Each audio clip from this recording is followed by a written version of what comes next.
New Jersey coffee is streaming right now. Words.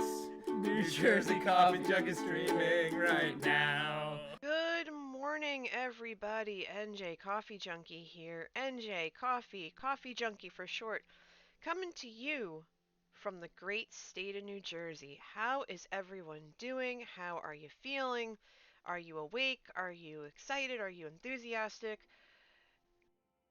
Are you just Sunday? Are you just chill? Are you ready to go? Beverage in hand, propped up on your couch or some other comfortable chair, ready to build some stained glass windows and get our Sagrada on. Good morning, Brady, Mrs. Schaefer, Serene, everyone watching, everyone's lurkers. Aw, Brady, thank you for the tier 1 sub with your prime. Thank you so much. That's very sweet. Hi to you too. You doing okay this morning? You good? I am really well. I have my nice hot coffee in hand. It's actually keeping my fingers warm because my fingers are cold, as always. But yeah, I woke up a little later than normal and wanted to say good morning to the hubs before I popped in here for a few hours, ready to get started and play. Um, so for those of you who are new to the channel, we play this every Sunday morning from around 11 a.m. to about 1:30 or 2, depending. And this is Sagrada. It's a game created by Floodgate Games. Floodgate Games. There we go. And basically, it's inspired by a real building. It's a basilica out in Spain called Sagrada Familia, and it's well known for its beautiful stained glass windows. And so in this game, you're using dice to build stained glass windows, and there are certain requirements you have to follow and restrictions you have to be aware of and special objectives, and there are tools you can use and stuff like that. And as we play, I'm going to go through all of that. And I'm going to explain all of that, and I'll walk you through um, my thought process and stuff like that, and go from there. So why don't we just kick things off right away? So here we go. I'm going to take another sip of my coffee. Good morning, good morning, good morning. This coffee is Hawaiian. I picked it up at the store the other day. It was recommended by Skizzleman, who I'm just going to give a very nifty shout out to because I want to. Skiz is part of the Legacy Minecraft SMP, and he's also competing in Clash of the Creators later this afternoon around I think 3 p.m. Eastern. He, along with Hermitcraft, other Legacy members, and those who are Legacy and Hermitcraft adjacent, will be competing again. And my friend, like Joe's is going to be there, and a couple of other people, a bunch of other people. And you can actually find out more about it at cotc.com. So there's that.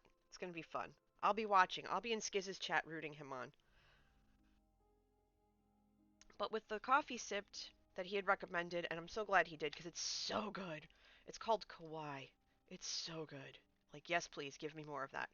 I'm sipping it though because I have to be careful because it's full caffeine, and I'm not really supposed to have full caffeine, but there you go. Let's see. Let's kick things off.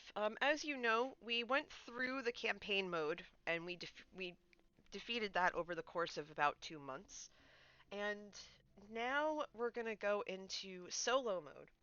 Solo mode is something that we have collectively been trying to defeat. Um, and it's not easy. At least I don't think it's easy.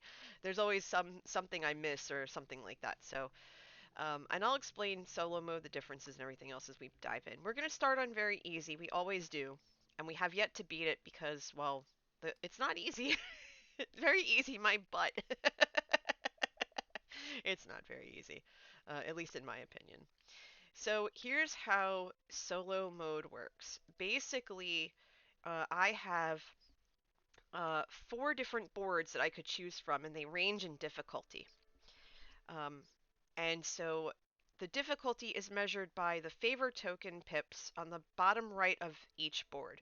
Now, this is an actual physical game you can purchase, and it has them on the bottom, like on the bottom right. So 3 favor tokens are the lowest difficulty, and 6 up here are the highest difficulty. And the difficulty, you can see that each board being different, that more of the board, depending on the difficulty, excuse me, is covered by restrictions. And there are 2 different types of restrictions on this board that you can physically see before you even start playing. One is a color restriction. So there are 5 different colors in the game: purple, red, green, blue, and yellow. And so as I play, if I were to pick this board, I would have to be mindful to put a die of that particular color in those spaces. There are also numerical restrictions. So the 6, the 4, etc. Good morning, Rubric. How are you? Welcome on in. Make yourself at home. With these restrictions, only a die of that number can be placed in those spots. The other restriction that I need to be mindful of is adjacency restrictions. So I can't put a purple next to a purple, for example, nor could I put a 6 next to a 6. So I have to be very mindful about where these dice go. So I have to figure out what I'm going to do. So I'm going to start things off like I always do, with a poll. And I always ask you, uh, where should we start? Which board should I use? And so what I'm going to do is I'm going to put each of the options in the poll, and the number next to it corresponds to its difficulty level, ranging from 3 to 6. So I want you to take a look and tell me which one which one you want to pick so that I can play it. Now the thing is, with these boards, you see that there are 2 cards next to those boards, and those colors are my private objective. And so while I play, I will have to figure out. Um, I'll have to make sure to put in purple or red, whichever more, with the higher number of purple or red. So basically, if I have a bunch of red, it's like 6, a 5, and a 4, and I have purple and it's like a 1, a 2, a 3, it'll count the red. For example, it'll count the red. So I have to look and keep an eye out to get one of those colors as much as possible. Uh, okay, so everyone's wanting me to start out. Ooh, okay, we've got half and half right now, half and half between the lightest and the hardest. Okay, I see where you're going. I see what you're doing. All right, we've got a 50-50 split, 50-50 split between the hardest board and the easiest board. So, okay, easiest board's winning out. We got another couple of votes for Luz Celestial. We have Ripples of Light, Lux Mundi, Aurora Sagradas, and Luz Celestial. All right, so we are currently at 75% for Luz Celestial with maybe about 10 seconds left. Lux Mundi is probably not going to win this. And here we go.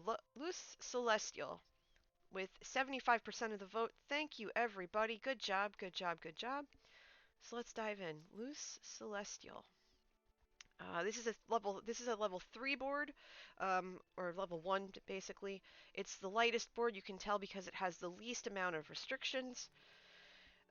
Some people describe this as kind of like Sudoku with dice, and it kind of is. I really like it. Okay, so here are some tools that have been given to us that we're going to work with. Now, in a regular game, you use the favor tokens to pay for. Oh, thank you for the 10 bits, Brady. I appreciate that so much. Now, with these tools, in a regular game, you use them using your favor tokens. And so a lot of times, if you play a higher difficulty board, like like a 6 board, you have 6 favor tokens to work with. But in solo mode, you have to burn one of the dice in your draft pool, and I'll explain what that is as the game progresses. But you can only use it once per game. And so here are the tools that we have to work with. So for yellow, we have cork-backed straight edge. Draft a die, basically pick a die. Then place it in a spot that is not adjacent to another die, obeying all other placement restrictions. Okay, great. We're going to use that early game. Running pliers. for a red, that says immediately after your first turn, immediately draft a die. Skip your next turn this round. Okay, fine. That works. Lens cutter for green. Draft a die, then swap it with a die from the round track. I'll explain what that is when we get into the game. Grinding stone. Draft a die, then flip it to its opposite side, whereas 6 becomes 1, 5 to 2, 4 to 3, and vice versa. And then that's also for green. And then tap wheel for blue. Move up to 2 dice of the same color that match the color of a die on the round track. You must obey all placement restrictions. Okay, fine. That sounds good. Let's go. Now here are the public objectives. The difference between the private objective and the public objective is exactly that. Private objective, it's only my objective. My opponents can't see it. In this case, I can see it because I'm my opponent, I guess. I don't know. But in regular games, your opponents don't know that you have that color to work with. Public objectives are something that everyone goes for, and that you earn bonus points. You earn bonus points for completing the objective. So, for example, in this case, for 4 points each, we have sets of 1 of each color. So basically, for every 5 dice for every 5 dice that are 1 of each color, um, we will get 4 points, and the max amount of points we can get is 20, because it's a 5 by 4 grid. And then for 5 points each, row shade variety, rows with no repeated values. So basically, looking at it horizontally, I can't put the same number in each row. So that's not too bad. That's actually pretty good to follow. So let's get started. Let's play this. I think I've explained everything pretty well. Um, does anybody have any questions? Let me know, because I would love to answer them for you. So what are we looking at here first round? We have a 5, a 3 that are yellow, a green 4, and a purple 2. Okay, so this isn't too bad. We know we're looking for purple, we know we're looking for red, so that purple 2 might be useful. We could easily use that 4 for this green spot at some point, but the row already has a 4 in it, so that's not going to be a good idea. That won't be a good idea.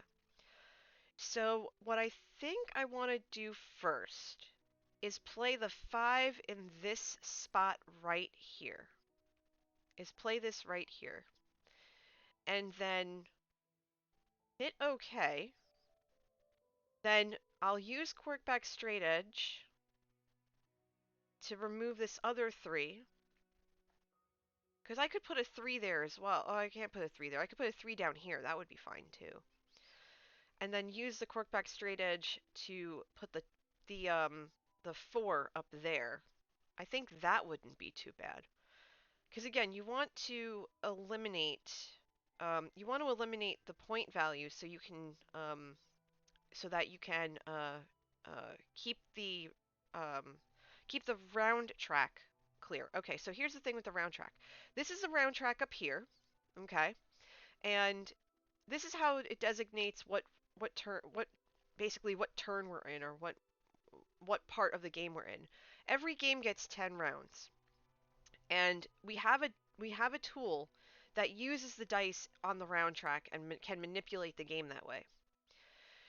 In solo mode, the number that you have to beat, the score you have to beat, is dictated by what dice are on the round track, the total number on the pips of the dice. So for example, if I do this, and then I use Quirk-backed Straight Edge to do this, and then take that and put it there, that's going to leave 2 points in the round track. That's a great start. And I've used a die already that is useful. So I'm going to do that. I'm going to let the 2 be the score that I currently have to beat.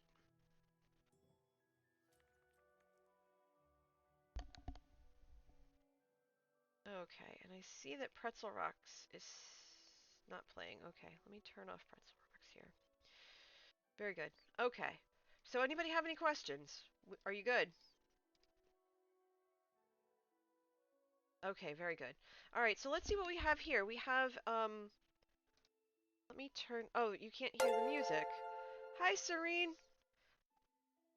Thank you for the 2 months with your Prime sub. Thank you, thank you, thank you. Finally figured out how to use it. Thank you. Okay, I can hear the music. Let me just make sure that this is working right. Okay. My headphones are working. Okay, you guys can't hear the music at all, can you? Give me 1 second. Let me increase the music because I can't hear it. Oh, because it's super low. Sorry about that. Sorry about that, everybody. I just realized. I was like, why can't I hear the music? Okay, you should hear it. You should start hearing it now. Let me know if it is too let me know if it's too loud, okay? How's that now? Is that better? Can you still hear me over it? Oopsie. Oopsie. Okay, good. I'm gonna sip more coffee now. mm. Okay, good. Sorry about that, y'all. Oh, goodness. Okay. Alright, so what do we have on this round? We have, we have, we have red, we have red 4, a yellow 6, a green 1, and a blue 3. Okay, perfect. Again, what we want to do is we want to minimize the amount that we have on the board. So immediately I go right here for this yellow 6. It puts the 6 in the 6 spot, gets it out of the way. And then I can do one of two things. I can take that red 4 and put it up there. I can use the red 4 to do this. There are multiple possibilities. But I think I'm going to do that. I think I'm going to... Because again, actually, you know what? I think I'm going to hold off... Yeah, I'm going to hold off on the, on using this one right now. The take an extra turn. I don't think we need it right now. We'll save that for when we need another 6. I think we're going to do that. And I think we're going to play this red 4 here. Enjoy the lurk. And we'll do that. Because now we have a 4 in these 2 rows. So we can put a 4 here or here. And then we can put a 4 here or here. So we have some options. Well, we could also put a 4 here. So, because it's each row. And we have 4s in this row. So it's not too bad. We'll let that go. We'll let this 4 be here. So now our score is 6. Our score is 6. Okay. So that's not too bad. Let's see. What do we have next? We have a green 2. We have a blue 3, a blue 2, and a purple 6. Okay. So that purple 6... That purple 6 is an issue. Because we can't do anything with it. Well, we can. We just can't use it for anything down here. But we have, like I said, we have options. We can't put the 6 here because there's already a 6 in this spot, and we can't put 6s next to each other. So we can do one of two things. We can either take this 6, we can put it basically here, here, or here. We can put it in one of these 3 spaces between the 4s or next to the 5. Or we can put it, we can't put it in this, we could put it in this row, but that would, we'd lose the points for the row. And in solo mode, you want to try and get as many points as possible. So I think what I'm going to do is I'm going to put the 6 here, because we also need the purple anyway, so that's fine. So I think we'll leave that there for now, and then we'll put the blue 3 right here. I think that would be just fine. So we'll do that. We'll put the blue 3 here. That's going to take out this 3 requirement. It's going to start opening up the lower half of this board. We really need to start moving downward to get into these spaces. So one thing at a time. And so far, All we need is, let's see, 1, 2, 3, 4, 5. We already have 4 points on the board because we have a blue, a yellow, a red, a purple, and a green. So we have 4 points for that already. So we're doing really well. We've already negated this right here. And the 6 purple negates that. So we're actually in the positive at this point. So we're doing really, really well here. But in the meantime, how are all of you? Tell me about your weekend. What have you done so far? What's been going on? What are you up to today? Let's see, we have a yellow 6, a green 6, a blue 4, and a blue 4. Okay, not too bad, not too bad. So let's see.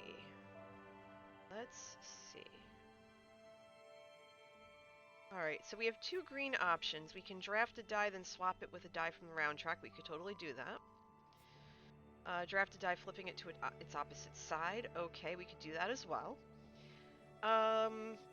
So the first thing I want to do is I really want to get rid of these higher points. I'm trying not to sleep the day away. Yep, I feel that. I feel that in my bones.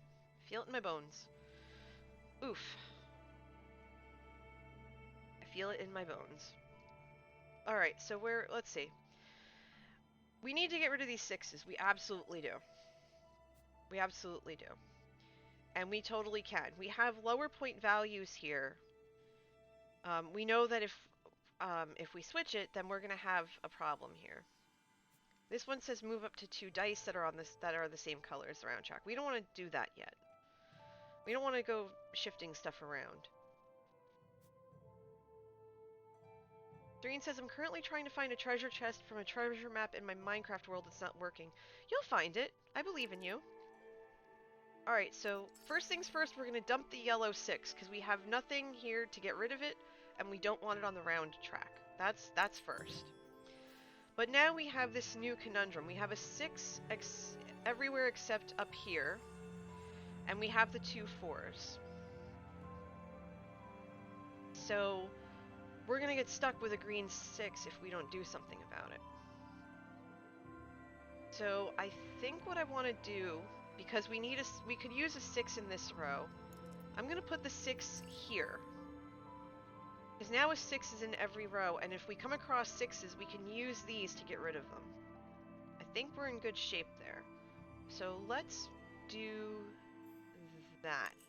Because I can always come back to those 2 blue 4s with one of the with this blue one here, this blue, this green one. Okay, so we have a red 3, a yellow 4, we have a green 6, and a purple 1. Okay, okay. So the red 3 is useful. We can nestle that right in this corner here. That's not a problem. The purple 1 we could put here. But we still have this yellow 4 and this green 6. Well, the green 6 we can burn. And we can do that with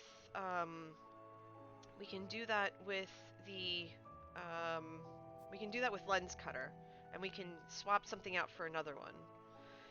But first things first, let's get rid of this green 6. We're going to draft a die, then swap it with the round track. So we're going to dump the green 6, get that immediately out of the way. So now we have a red 3, a yellow 4, and a purple 1. So I think what I want to do is, let's see, what do we have here?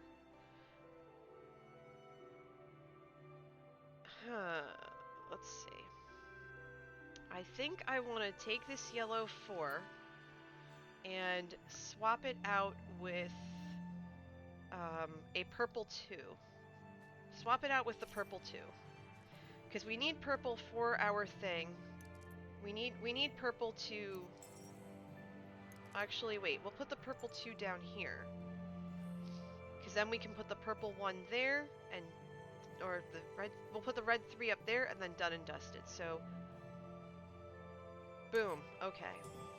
So then the red 3 will go up here, And so all we'll need is a 1 or a 2 over here, and that should be fine. We'll call that done. The purple 1 will go in its place. And so far we're keeping things very, very low, so it's not too bad. I think we're doing alright here. Let's see, what do we have this round? We have a red 5, a green 2, and 2 green 1s. Okay, great. We needed a green 2 for this corner anyway, or a green 1. But we'll use the 2 in this case, because again, lower numbers. And now with the red 5, I can't put the red 5 here, but I can put it here or here. And I think I'm going to put it here to keep it out of the way and open up these spaces for another 5. Or this 5. Or this 5. Any of these can be 5. But if I were to put this anywhere else, it would cause a problem. So I'm going to put that there. And then the 2 green 1s will go up to the board. We're keeping the point value low, everybody. We're keeping it low. So that's fantastic. Oh, goodness. Okay. And hey, look at that. We got a purple 5. We got a purple 5. Yay! Alright, so we have a red 4, a green 3, a purple 5, and a purple 1. This is actually pretty perfect if you ask me. The purple 5 can easily go here because it's rows, not columns. So now a 5 can still go in any of these spaces and not have it be affected by anything. So that works. So we're going to say okay to that. And let's see.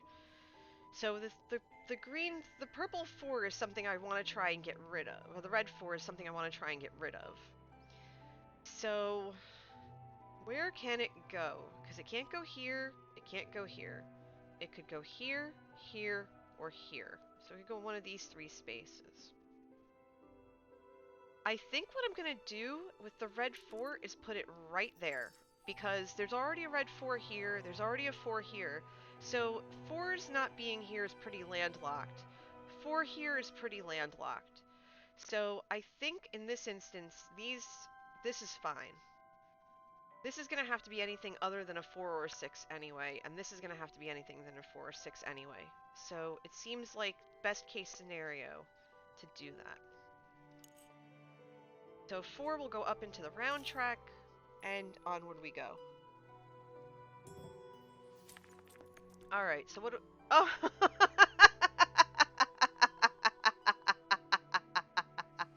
Oh, that is not right. Look at this, chat. Look at this hot mess that we have in front of us. Look at this hot mess. What a mess. We have a red 6, 2 yellow 4s, and a blue 4. Good grief. This is terrible. Oh dear. Oh dear, oh dear, oh dear. Okay. We know that we're going to trash the red 4. We know the red 6. We know we're going to trash it. So here's what we're going to do. Here's what we're going to do. We're going to take this yellow 4 and we're going to put it here because we can. Okay? Then we're going to burn the red 6. Oh, wait. Oh no, I can't. Because I'm not going to be able to go anywhere. No! Oh no, this is bad. This is very, very bad. I didn't want to do that. No. Oh no, oh no, oh no, oh no. Okay, hold on, hold on. Back it up, back it up, back it up. Okay. Oh no, oh no, oh no, oh no. Okay. Alright, hold on. So, move up to 2 dice of the same color. So what could I move? What could I move to make room? Because that's definitely a red.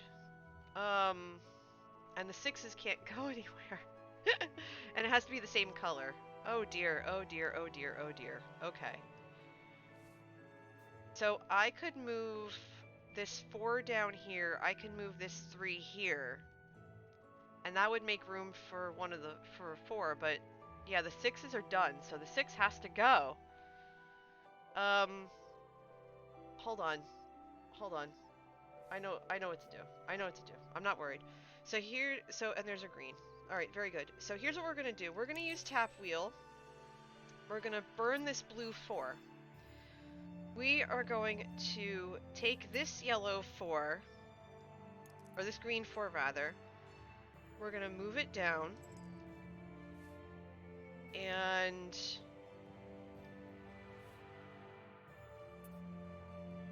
we're going to move this. No, hold on. Yeah, because I can't move this green 6. I gotta get rid of that red 6 though. If I move the green 2 down here. Actually, no. Yeah, because then I'll just put the yellow 4 here. And keep the 4s out of the way. Yeah, I think that's actually better. So we'll do that. Then we'll do that.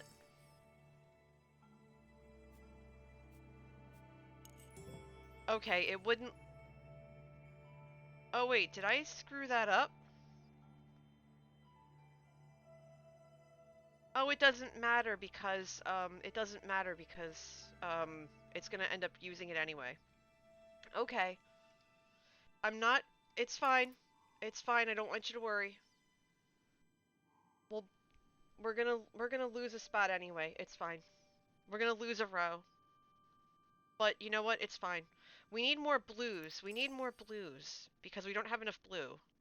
We need more blue. That's how we're gonna make up our points. That's how we're gonna get our points back. We need blue. We need blue. And we have a blue 1. That's better than nothing. Big oof. Okay. Alright, I know what we're gonna do. We're gonna play the blue 1. Let's get the blue 1 out of the way. And then we'll play the purple 5 here. Because we don't have a 5 yet. So whatever comes up for these 2 spots, we're just gonna take as we go. And we'll see how that works. Because I think we've done pretty well otherwise. And I intend on burning whatever comes along. So I could burn... Okay. You've discovered your curse to never get a treasure chest. I feel the big oof. Yeah, oh, stop. You will be. You will be. Don't worry. Don't worry. Okay. Alright, so we're... Ooh, okay. So the green 2 and the purple 1. Alright, so here's the green... Here's the green 2.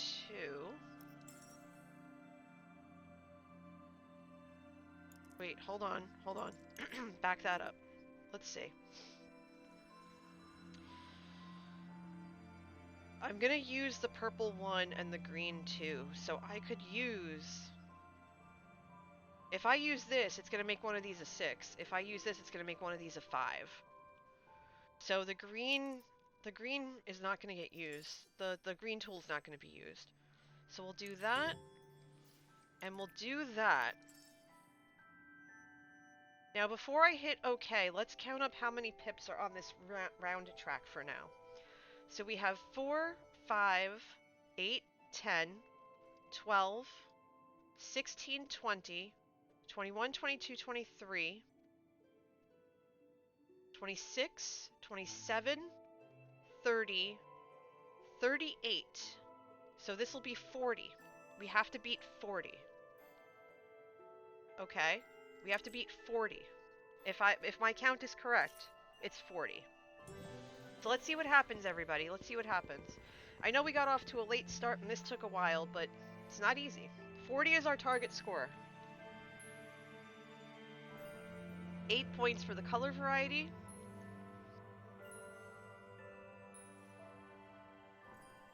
Okay. 23 points. We're doing well. Okay, it counted red.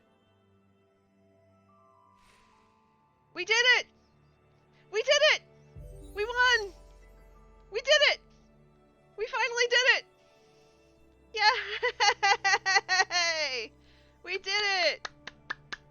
We did it! We beat it! Finally! We did it! Yay! I'm so happy! Let's get some hype in chat, because we've been trying for weeks. Weeks. Weeks. Weeks to get that done. Weeks. Weeks. Literal weeks to get that done. Weeks. Weeks. Weeks, y'all, to get that done. Weeks. Oh, I feel so vindicated right now. Oh my gosh, are you ready for another one? Let's go right into the other one. Let's go into the next one. Alright, so I think we have to try easy mode again, just so that we don't think it's a fluke. Oh gosh, we did it. We did it. I'm so happy. We did it. Oh, goodness. Good morning to all of you who are just joining in. I'm NJ, and we're playing Sagrada. It's a beautiful dice game, and we just won our first game on very easy mode. I'm about to dive into a second easy mode game, or very easy mode, just because I think we're on a streak, and I want to ride that wave. So what are we looking at right now? We are looking at either purple or yellow, so we're going to be keeping those in mind as we play. And I'm going to move my coffee cup over just a tinge. And I'm going to create a new poll while I tell you about the boards that are up for grabs to play. And as I said before, the difficulty is based on how many favor token pips are on the bottom right of each board. So right now we have a chat favorite, Water of Life. That is the highest difficulty of 6. Aurora Sagradas, which I think was that was last game, and that was available last game. That's for 4. Batillo. I'm probably mispronouncing that so badly. I'm so sorry. That's for 5 difficulty. And then there's Luz Celestial, which is for 3, which is I think what we played last round. So I'm starting the poll. So get in there, get your votes in. I want to see you vote. Get up in there. Which board should I play next? Tell me a story. Tell me what you're thinking.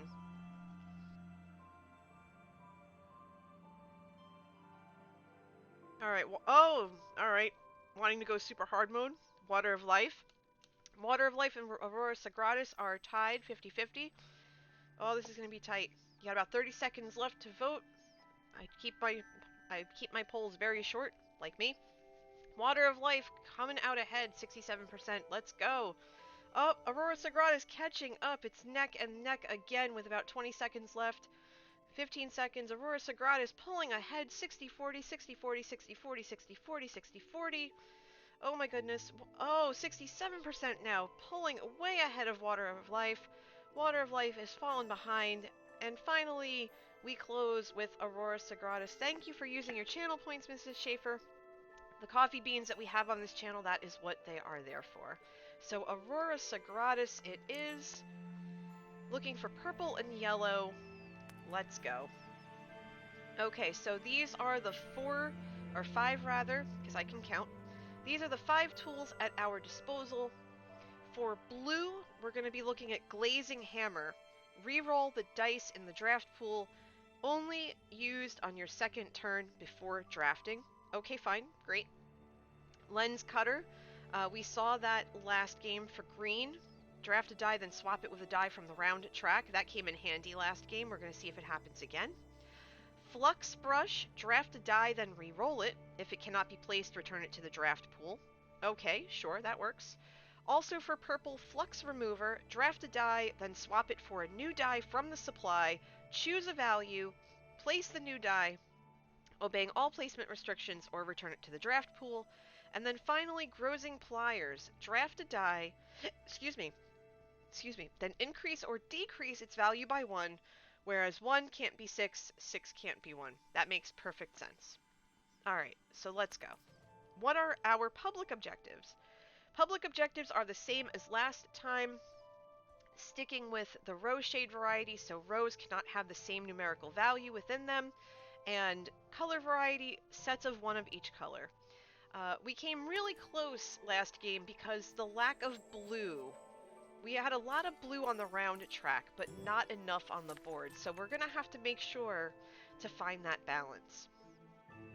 Knowing that we're starting off with looking out for yellow and purple, we're already in good shape in this first round because we have a yellow 6 and a yellow 2, a green 1 and a blue 2. So we're going to have a low point round, so that's really good. That's going to be actually very, very helpful here. My first inclination is to dump that 6 ASAP. And I can do so either down here in this 6 spot or in this yellow corner spot. And so I think what I want to do is I want to dump the 6 immediately in the yellow spot and put it in the corner and not have to worry about it for a while. And then I'm going to take the purple 2 maybe and put it here to decrease the amount that I have to put on the round track and keep that really super low at 3. Because if I go here instead, I could still place the 1s or the 2s and work my way up from there, but I don't know. I'm torn which direction to go in. What do you think, chat?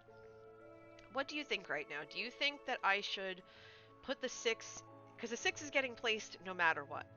Should I put it in the yellow spot or should I put it in the 6 spot? What do you think I should do?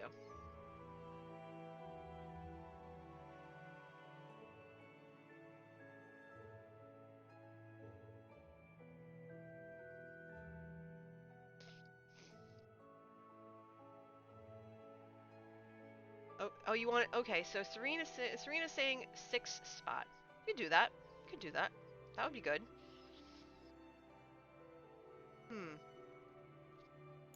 There? Or up there? Yeah, because I'm kind of feeling taking the 6 and then putting the green 1 here. Because that's going to open up this side of the board and start opening up this side. But also, I want to fill in as many of the numerical requirements as possible. The color requirements I'm not worried about as much.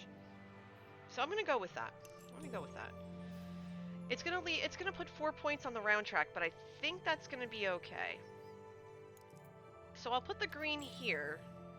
That's gonna put 4 points on the track, because I could do all this other stuff, but it's still early yet, and I'd rather not use it. More likely to have more yellows plus 6 points for yellow. Yeah, I'm with you. I agree. That 6 was going on the board no matter what. It was definitely going up there no matter what. For sure. Alright, so what are we looking at now? We have a red 5, a green 6, a green 3, and a purple 4. Well, the purple 4 can't go this way.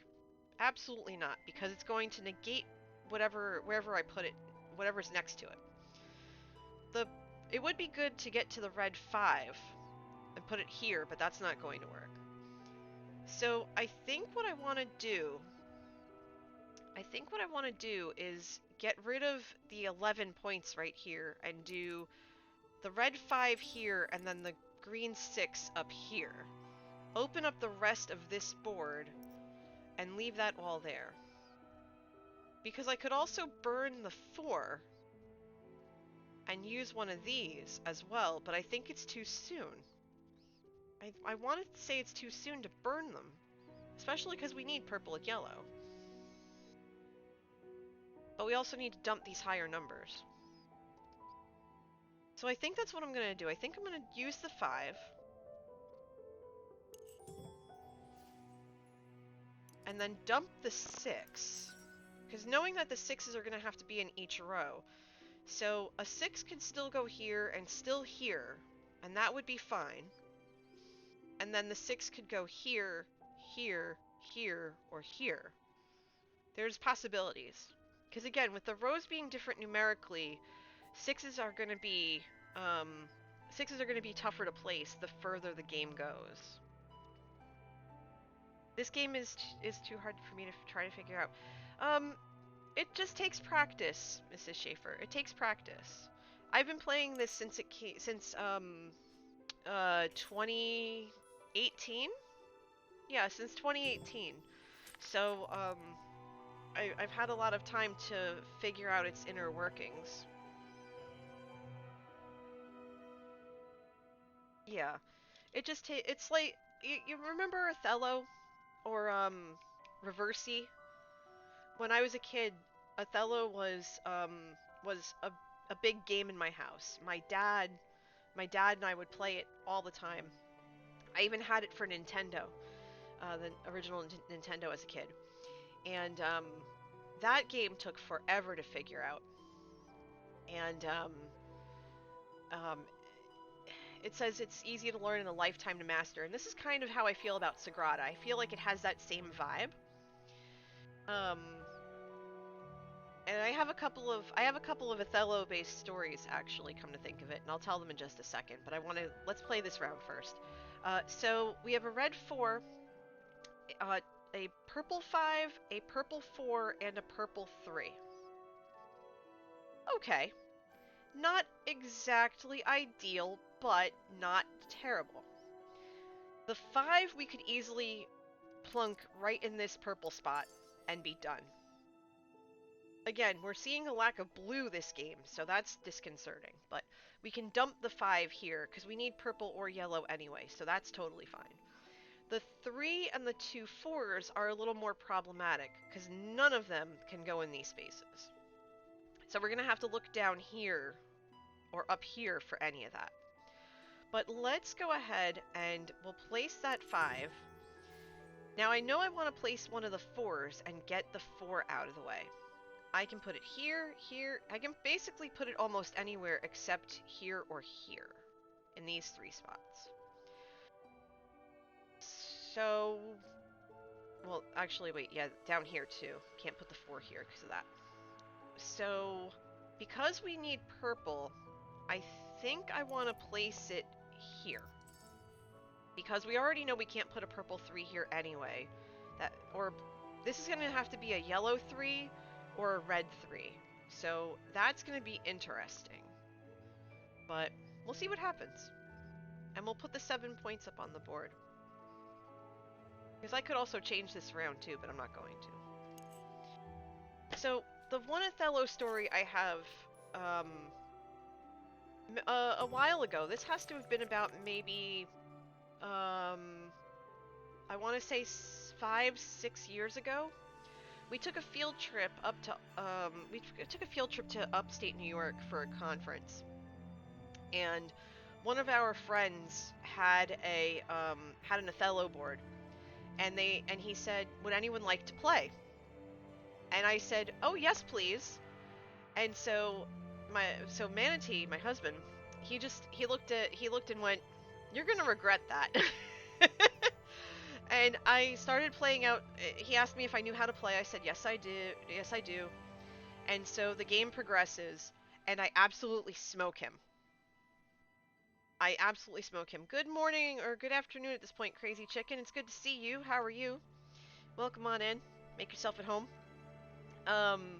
So I smoke the poor guy, and he's just sitting there in shock. And he said, "How long have you been playing?" I said, "My dad taught me when I was a kid."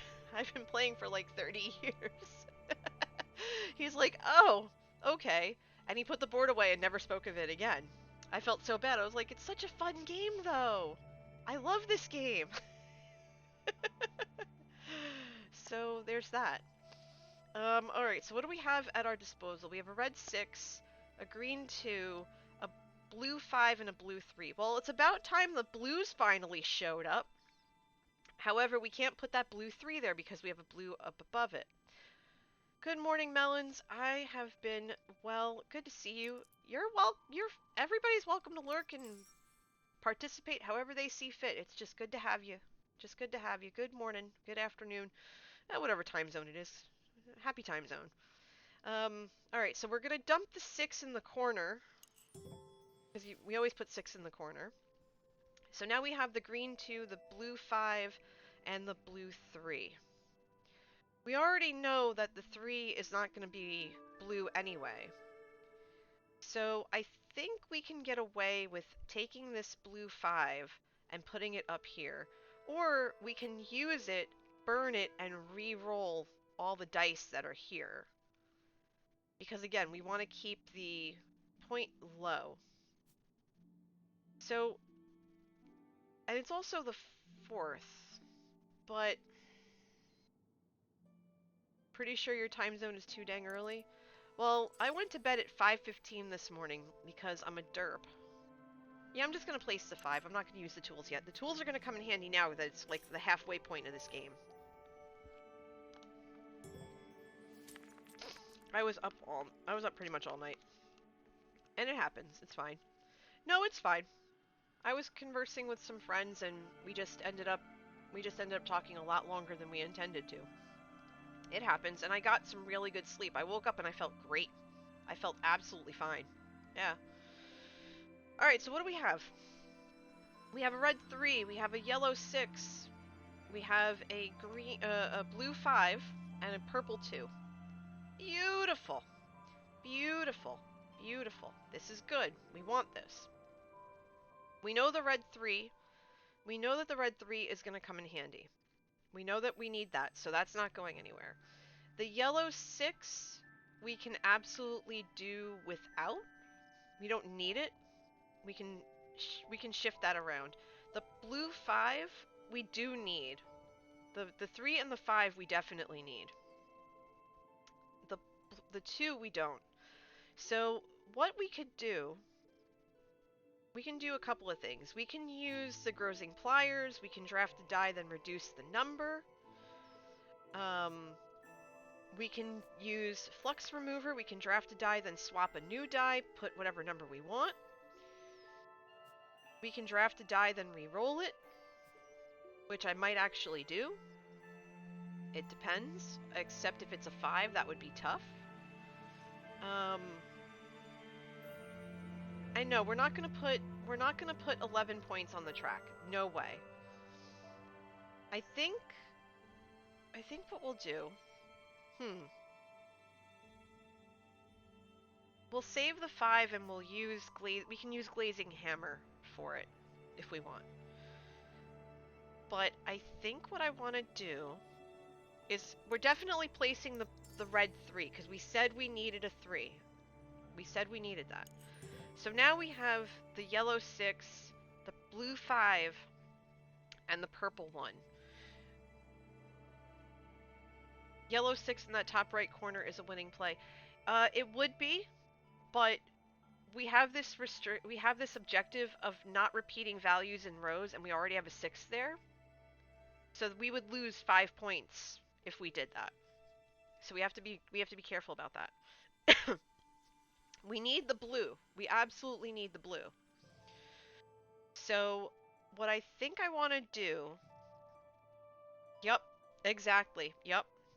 So I think what I want to do is play the blue 5 because we have I want to play the blue 5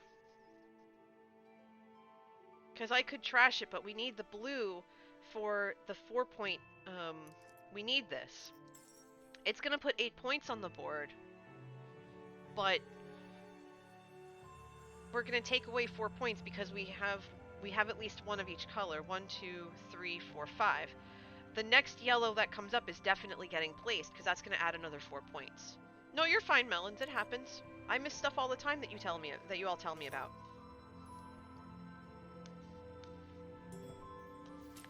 I miss stuff all the time.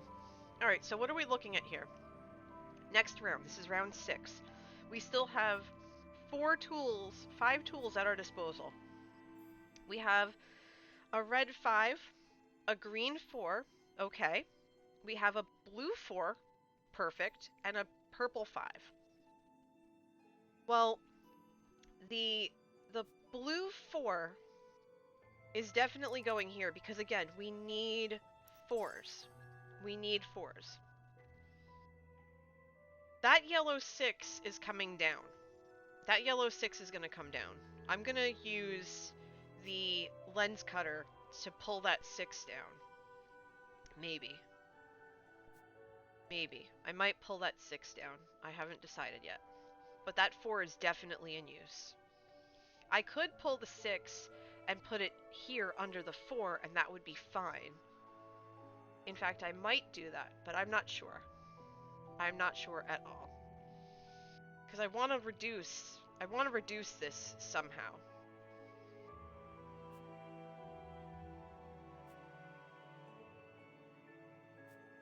Have to die, then re-roll it. Okay. So I'm not exactly sure how I want to do this. I think I can do it. But that blue 4 definitely has to come into play. We need more yellow, though. We definitely need more yellow.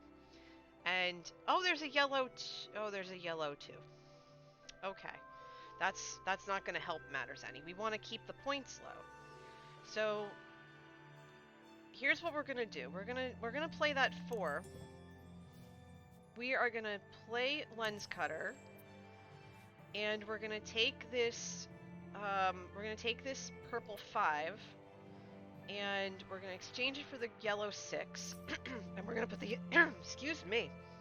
And we're going to put the yellow 6 right there.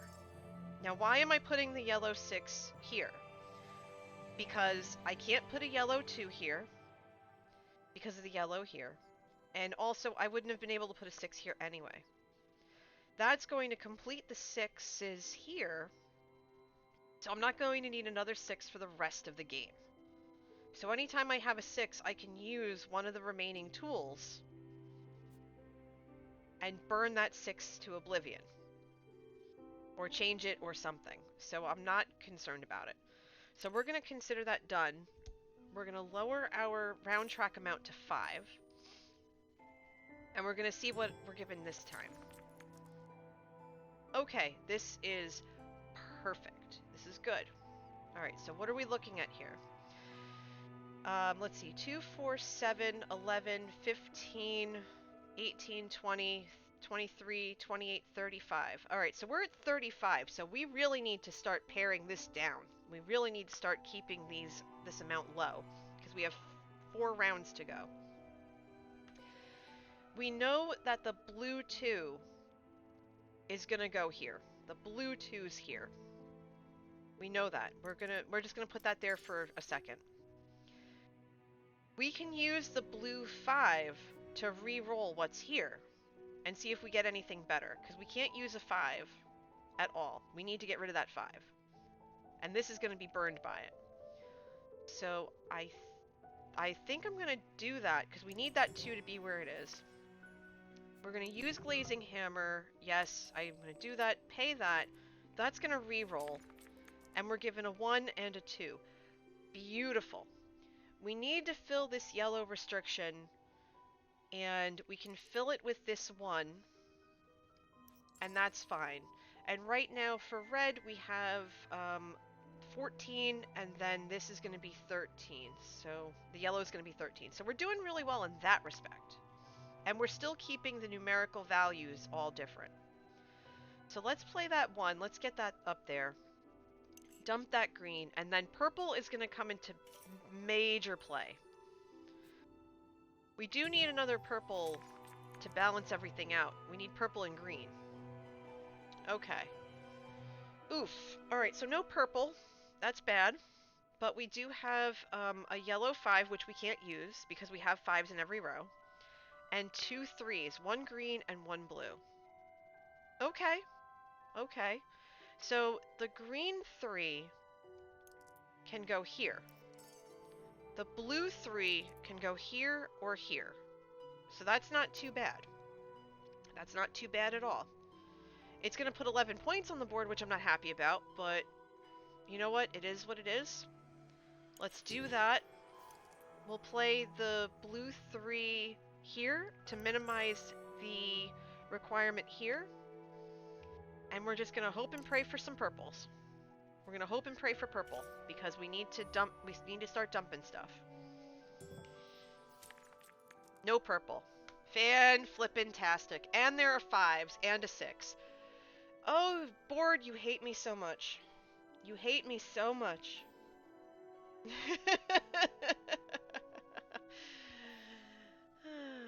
Okay. Okay, that's fine. Not the end of the world. Alright, I need to do some thought here. This spot is completely useless, so we're looking at these 3 bottom spots.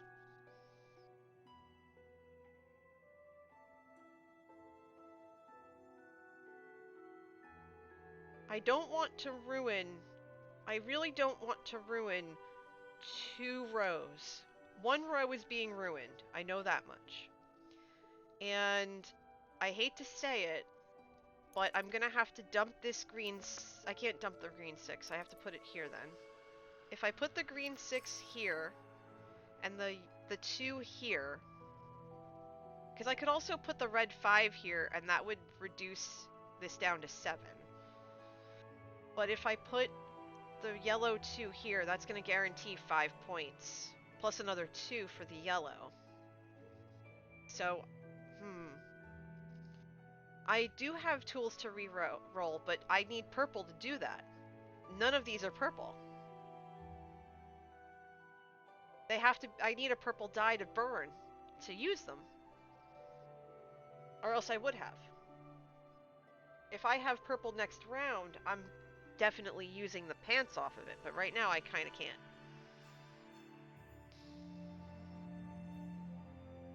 So I think what I'm going to do is use that and then burn this red 5 to keep this low.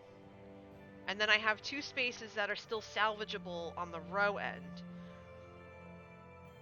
And I think we're going to get at least 8 points for the color variety. So purple is oddly enough, purple is a commodity in more than one way. Purple's a commodity in more than one way, so it's like,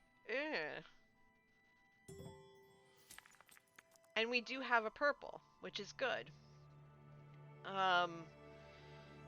And useful, that's the funny part. So the 6 and the 1 are completely useless. The 2 is useful.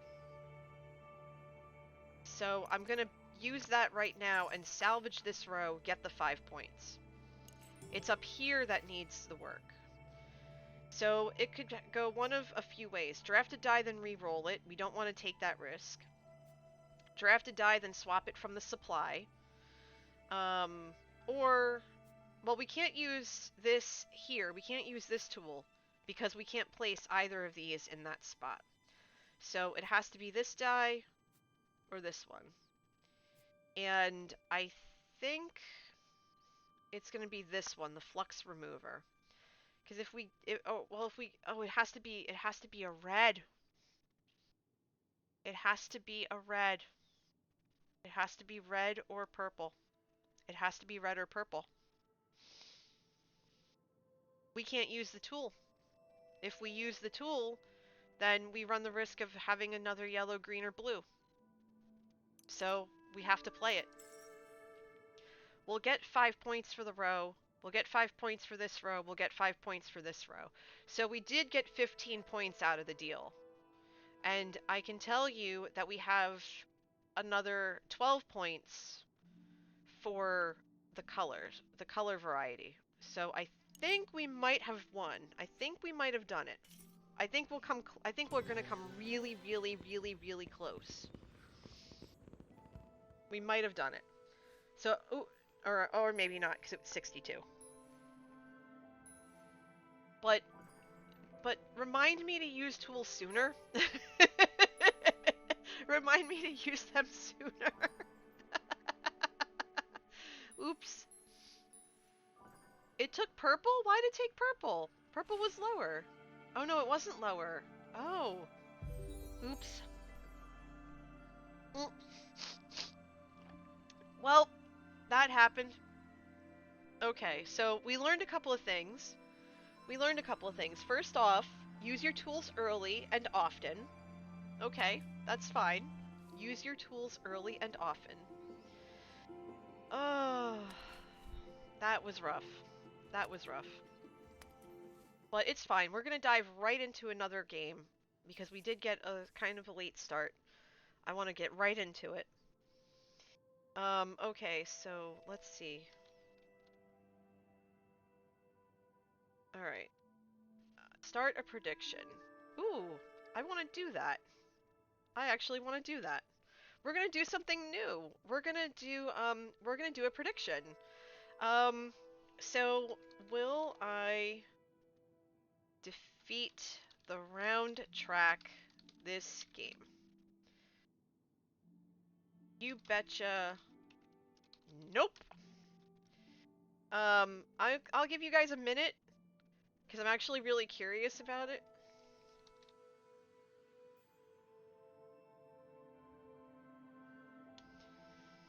All right. Within 24 hours of the end of prediction submissions, once you start a prediction, you cannot change it or delete it. That's fine. All right, go for it. I've never done this before, so this is a first for me. I just set up a prediction, and you can win channel points if you make the correct prediction. So this is something completely new that they just started, and I think it's fantastic. So basically, the question is, will I defeat the round track this game? Will I defeat the round track this game? So plunk your channel points in, and tell me if you think I will or not. Put those channel points to good use. Put those channel points to good use. So a couple of you are taking me up on it. Awesome. My first ever prediction, y'all. This is going to be great. Will I do it? Yes or no? Will I do it? Okay, so all of you are saying that I saw that prediction. All of you think I'm going to defeat this game. All right. So now we're going to follow that up with a poll. And, you know, obviously we know what the poll's going to be. Which board? Yes, I know I have to provide a question. I just have to stop typing so fast that I'm making mistakes. Okay, so that is 6. So Lux Mundi, Fulgor del Celio. My pronunciation is so bad, I apologize to anyone who speaks this language. Bellsguard, 4-3, and then Kaleidoscopic. Okay, NJ, you can type. I know you can do it. Sip more coffee, honey. Come on. Kaleidoscopic Dream for 4. Alright, go ahead. Tell me what board you want me to play. Go, NJ, go. I love it. I love it. I love it. Oh, it gives you a little, it gives you a little thingy.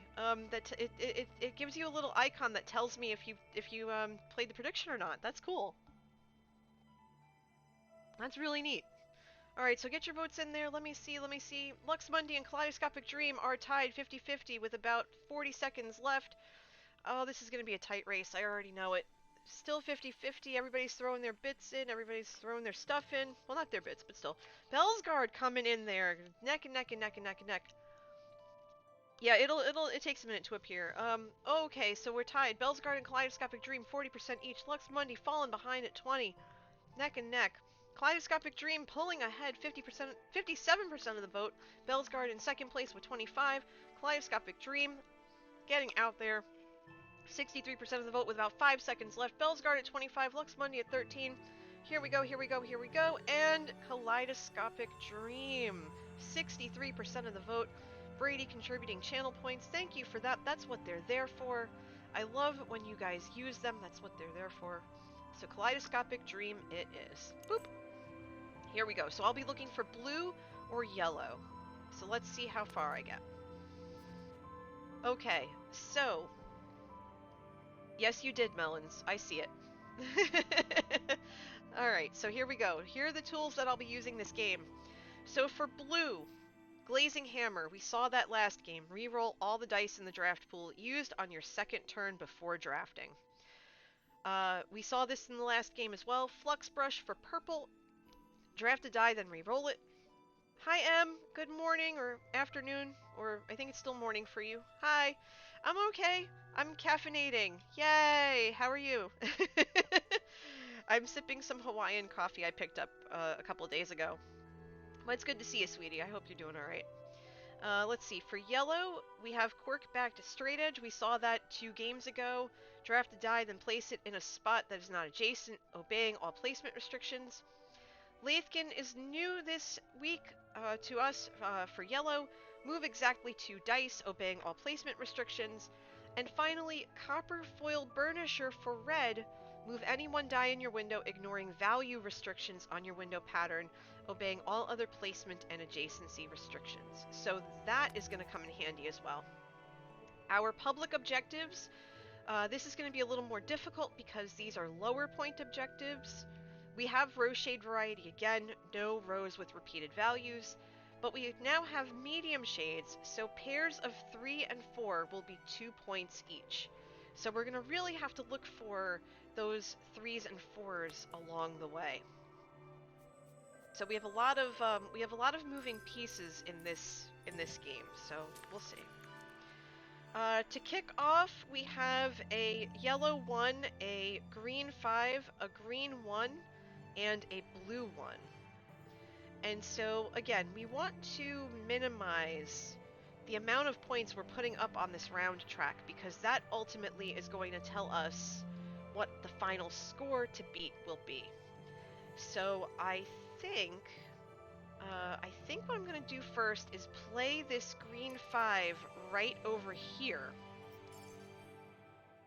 and get that out of the way. Now the question is, do I play the blue or do I play the do I play the blue one or the yellow one? As I point to the other one. Do I play the yellow one or the blue one? I think I want to play the blue one because blue's been hard to find this game for starters. And also, that yellow can be anything we want it to be. Yeah, we want this to be anything we want it to be. And we need to fill in the requirements as we go. Plus, it'll start opening up the board a little bit more. It's a little tight right now, but I think that's okay. I think we can get away with it. So let's go with that because the lower points I don't worry about. JS5142, good afternoon and welcome. Come on in. Thank you for the follow. Welcome to the cafe. All right, so what are we looking at this round? We have a yellow 4, a yellow 3, and 2 purple 5s. Okay, that's fine. That's cool. We could automatically use Copper Foil Burnisher because we can't let Copper Foil Burnisher sit because it's going to end up being unused. So I think what I want to do is use it to poop. Let's see, what's this one do? This is the one that re-rolls? Oh, draft a die, then re-roll it. Okay. Okay. This is only second round, and I really want to use this, but yellows are important because we need those for points. So maybe what we can do for this round is use Copper Foil Burnisher, take out the 4, and put the 3 in the 3 spot. Well, no, I would use it to put the 5 in the 5 spot. So let's dump that 3 because I want to use that 4. So we'll do that. And we'll place the 5 here.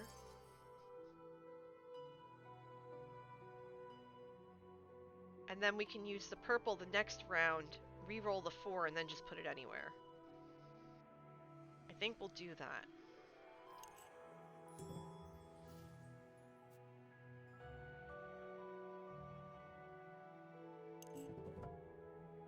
Yeah, because we want to get rid of those higher points. So we'll pay the 5. We'll re-roll this. It'll become a 2. That's fine. We can put that 2 not here because we have a 2 already here, and the rows have to be different numerically. So I think what I want to do is put it maybe here and open this up. Actually, no, down here. And open this up a little bit more. So we have this spot that can't be reached yet. We have this spot that can't be reached yet. So the top corners are unreachable right now. But those are the only 2 spots we can't reach because of adjacency. But using 2 tools this round was probably a good move. Emphasis on probably. I don't know. I have no idea. I really don't. I have no idea. I have no idea. All right, so what are we looking at this turn, this round? We have a red 5, a yellow 2. Okay, good. A blue 5 and a purple 1. Okay. So we know that the 5s can't go in either of these 2 rows because that's going to negate us having 5 points for that row. We want to get those bonus points. We really want to get in there and we want those points. So that is a thing. That's a thing. All right. So, what do? We know that we can put them up here somehow. So, I think what I want to do, because again, we need the blue and we need the yellow for sure. I think I want to put the blue 5 here to get it out of the way. Okay, and that's totally good. So we'll do that. And then we're going to take this red 5 and get rid of that. Because I could put I can't put the 5 here, and it is what it is. But this will open up this will open up this area. We still have to get over here yet, but I'm not worried about it. And the 2 and the 1 can basically, you know, they can get lost for 3 points. We're at round 3, and we have 5 points on the board. Round 4, we're starting round 4, and there are only 5 points to beat on the board, and we have that already by the blue 5, or we have 6 points, so we're good. So what do we have now? We have a yellow 3 and 2, a green 3, and a purple 6. Great. Okay, that works. We also have another tool to use if we want to. We need to keep the point values low, and could easily take this purple 6 and nestle it right here if we wanted to. We could also put it up here and open that last available spot that we need to fill in, which also is a possibility. We know that we can't use the 3 or the 2. Well, we could use the 2 here, but we can't use the 3 here because either 3, because there's a green here and there's a yellow here. So these 2 things in that spot aren't going to work. So, oh goodness. And we need 3s and 4s for the 2-point pairs. Otherwise, we're going to end up with, just 20 points, 20 bonus points plus whatever yellows and blues we can get on the board. So it's like, I think what I want to do is put the yellow 3 in this corner here, and then the purple 6 either here or here. I might want to put it down here just to get it out of the way, because this could still be a 6. A red 6 could still go up here, and that would only put 5 points on the track.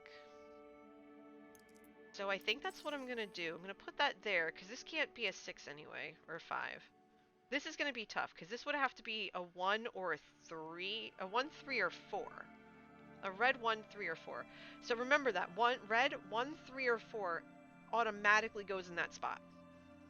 And preferably a 3 or a 4. Preferably a 4. So we'll do that, and then we'll put this in that spot so that this will be a any color 2 except red. So we could put a yellow red we could put the yellow 2 here or whatever. So I'm not worried about that. And we still have this move stuff around if we need to like reconfigure some things. So I'm not worried about that either. All right, so what are we looking at for round 5? We have a purple 6, a blue 2, a green 1, and a green 4. Okay. Not ideal. We're not going to be able to get rid of that 6 easily, I can tell you that. The 4, the green 4 cannot go above the green 5 because you can't put a green next to a green. And I can't put it in this green spot because there's already a 4 designated for this space. So that would negate the row. So that's a big old oof. So I don't think the 4 is going to come into play. The blue 2 I can put down here, and that would be ideal. But I might need it to re-roll all the dice in the pool. I might want to do that on this after the second turn. So I think what I want to do is play the 1 over here. Yeah, play the 1 here. Use the blue, re-roll these 2, and see what happens. Because again, I could take the purple 6 and put it up there.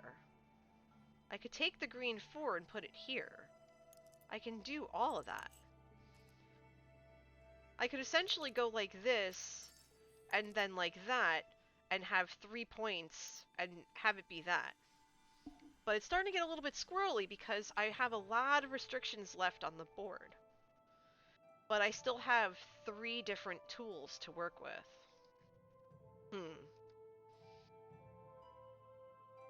You know what? Let's take that risk. I feel like taking a risk today. So let's do that. And we'll put the 4 here. Call that a day. Let that be up there.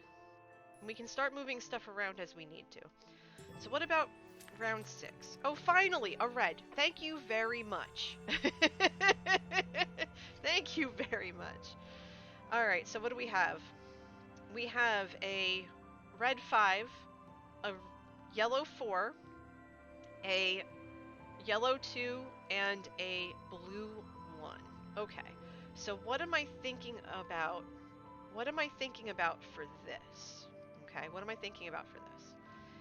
The red 5 can't go here, so the red 5 is probably going to end up...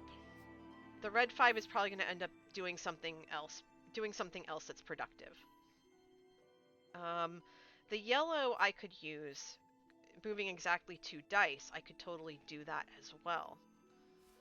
I can move this yellow down, and then I could move the green 5. Actually, no, I can't move the green 5. So I would maybe move the green 5 over to here, and then the purple 5 down here. I could do that as well, and kind of reconfigure some things. Anything to help get, you know, these lower points situated. That red 5 has to go, so I fully intend on using copper foil burnisher, which I could do. In fact, I think I might, and then just move... what would I move, though? What would I move? There's not much I can move, really. Except I might move that 5 over to here and just make this anything other than a 5. But that would be silly because there's already 5 in this row. That wouldn't work. I could also take this blue 1, but I already have a blue 1, so that doesn't make any sense. And the 4 could go here, and the 2 could go here. So ultimately, I would be using the red 5 to move this 2 down to here, because I could. and then, you know, putting the other 2 there. I mean, yeah. So I might just do that for the giggles, really. Just because I want to get rid of that. I want to get rid of that higher point. So I would move this 2 down to here. And then play the 4 here, which I could do. I need to anyway. And then play the blue 1 here. And then this could be a yellow 2 or 2 or a 3, and that would be fine, because this can't be a 3 anyway. So I think that works. And that puts 2 points on the board. So what's our point total at this moment? We can't fiddle with the round track. What's up there is up there. So 1, 2, 4, 5, 7, 10, 11, 13, 15. Okay, so we're at 15. Look at this. We're at 15 and it's round 7. 15 and it's round 7. So we're getting somewhere. We have 2 tools left to use, and we have nothing to use them with. But what are we up against here? We have a red 6 that is definitely that definitely has a spot. It can go here or here. 6s can go here or here. Actually, no, it would go here. So the red 6 would go here automatically because I can't put a red here. If I do, that's going to bork this. Then there's our 2 green 4s and a purple 4. The green 4 I can't put here. I can't put in this row, and I can't put it here. So the green 4 would automatically go here. So it would be... I could put a purple 4 here instead. I could put the purple 4 here, but it doesn't matter. So the 6 is going to be used, the green 4 is going to be used, and we're going to put 8 points on the board. So that's going to put us at 23. So that's not terrible. We have 3 rounds to go, 2 tools left, and we still can't use them. Alright, so what do we have? Red 2, green 4, green 1, purple 5. Okay, so the purple 5 is automatically out. Can't use it. The green 1 we can, the red 2 we can. So let's use the green 1 and the red 2. And now we're starting to get a little bit squirrely. We're going to have to hope that we can get a 3. We need 3s here. We need 3s. We need 3s, and we really need blues and yellows too. Good grief. This is a mess. Red 2, green 1. Yeah, that's what I did. That's what I did. Alright, so... this is flippin' terrible. So we have red 6, yellow 4, blue 1, purple 4. Okay, not terrible. That has to be a 2. That has to be a yellow. Okay, and this we can use to re-roll. Okay, so what can we do? The red we can't do anything with unless I use this. This says move exactly 2 dice, obeying all placement restrictions.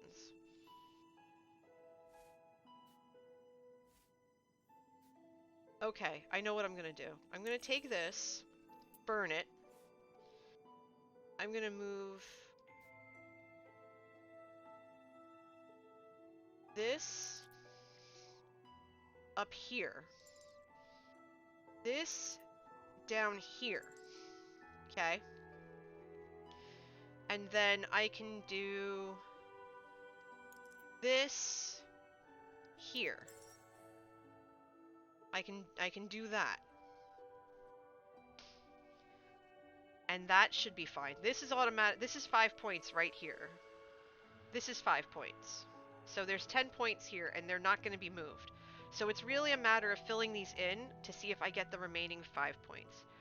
And we have 1 3 on the board. We really need 3s. I need it. We're going to at least get 4 points out of this if we can find another 3. So we're going to do that. Then we're going to play this. Burn this. Reroll that. Please give me something other than a 6. Thank you, but I still can't use you. I'm going to lose 5 points. I'm going to lose 5 points. Dang it. But there's still these 2 spots, and one of them has to be a 3, and all of our tools are expired, so all of our tools have been used. So fingers crossed we get a 3. Please, give me a... Oh, you cruel, cruel, cruel, cruel, cruel, cruel.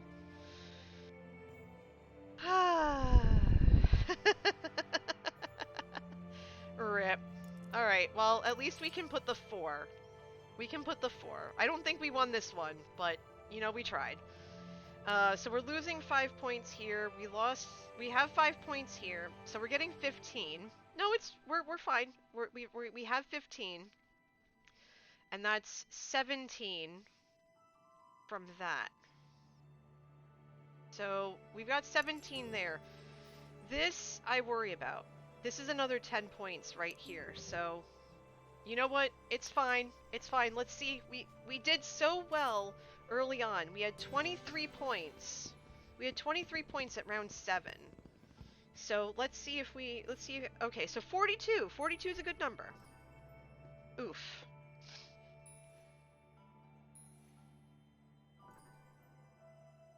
Oh, because of the 1. So we got 10 points from that.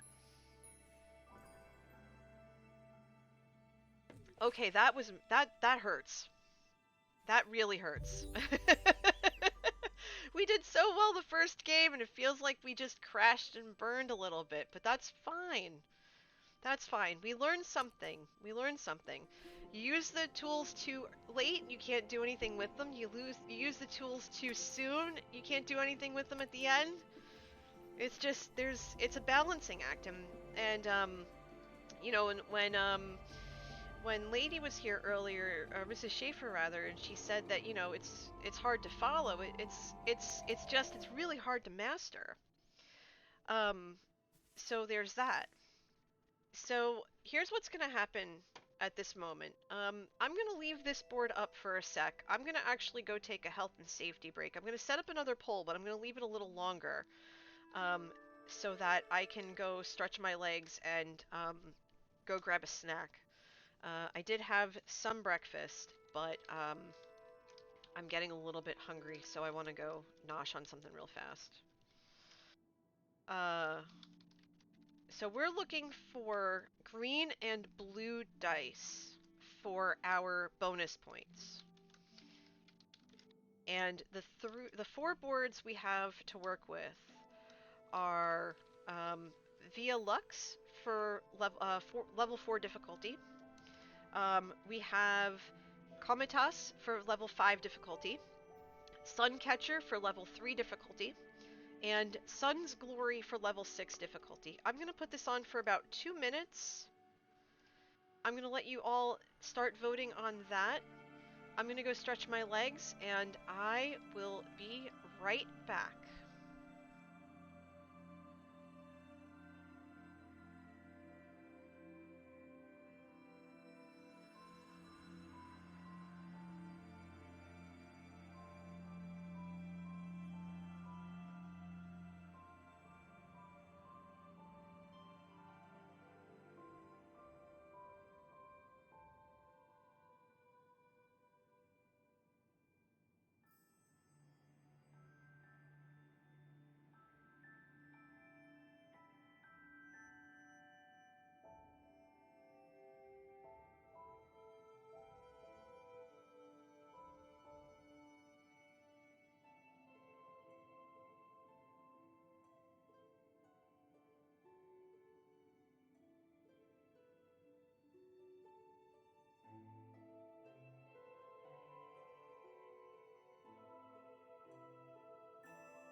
Okay, sorry for the delay. Apparently my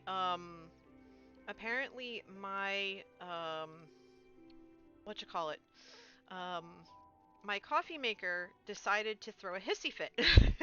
I have a dual pot brew and I have a K cup. By the way, thank you Kamaki3. Thank you for the follow. Welcome on in. Um, and occasionally when the needle for the K cup part clogs, it doesn't thank you Bad Monkey. It doesn't brew properly. So the needle's clogged and I don't have time to fiddle with it. So I'm gonna let the coffee sit there for a little bit because I've kept you waiting long enough. Let's dive into Suncatcher. Thank you very much for. I took a quick look at the poll, and then it disappeared on me, and I don't know why. I don't know why. It just like up and disappeared. So go figure. All right. So here are our 5 tools that we'll be working with. We have Quirk-backed straight edge. We used that last game for yellow. Draft a die, then place it in a spot that is not adjacent to another die, obeying all placement restrictions. Okay, great. For blue, we saw this earlier. Tap wheel. Move up to 2 dice of the same color that match the color of a die on the round track. You must obey all placement restrictions. Okay, great. Flux brush. Draft a die, then re-roll it for purple. If it cannot be placed, return it to the draft pool. We saw that come into play at one point. Glazing hammer, we used that last game. Reroll all the dice in the draft pool, used on your second turn before drafting. And then Grozing pliers for purple, we've seen this a couple of times. Draft a die, then increase or decrease its value by 1, whereas 1 can't be 6 and 6 can't be 1. Okay, great. Our public objectives. Oof, okay. This is a hard combo, but we can do it. For 5 points each, column color variety, so the columns cannot have repeated colors. With row shade variety, the rows cannot have repeated numbers. So that's a double whammy that we're all going to have to pay attention to. We have our 5 tools. We see that there's a wide variety. We're looking for green, we're looking for blue. Great. And again, we're going to try and keep these points low. We're going to try and keep these points low. So we know that yellow is only going here and here. We know that red's only going here, purple here, what have you. So column is color, row is numeric. So let's keep that in mind as we play. Starting off, we have a yellow 3, a yellow 1, a blue 5, and a purple 3. Okay, great. That's a good start. I'm not going to start, though, by putting the purple 3 in the bottom right corner, because the rows are different numerically. We already have a 3 spoken for here. We could put the purple 3 here. We could. Because the rows don't have to be different by color. So that's a possibility. My thought is put the purple 3 here, and then the blue 5 up here. Or we immediately use Quirk-back straight edge, dump the 3,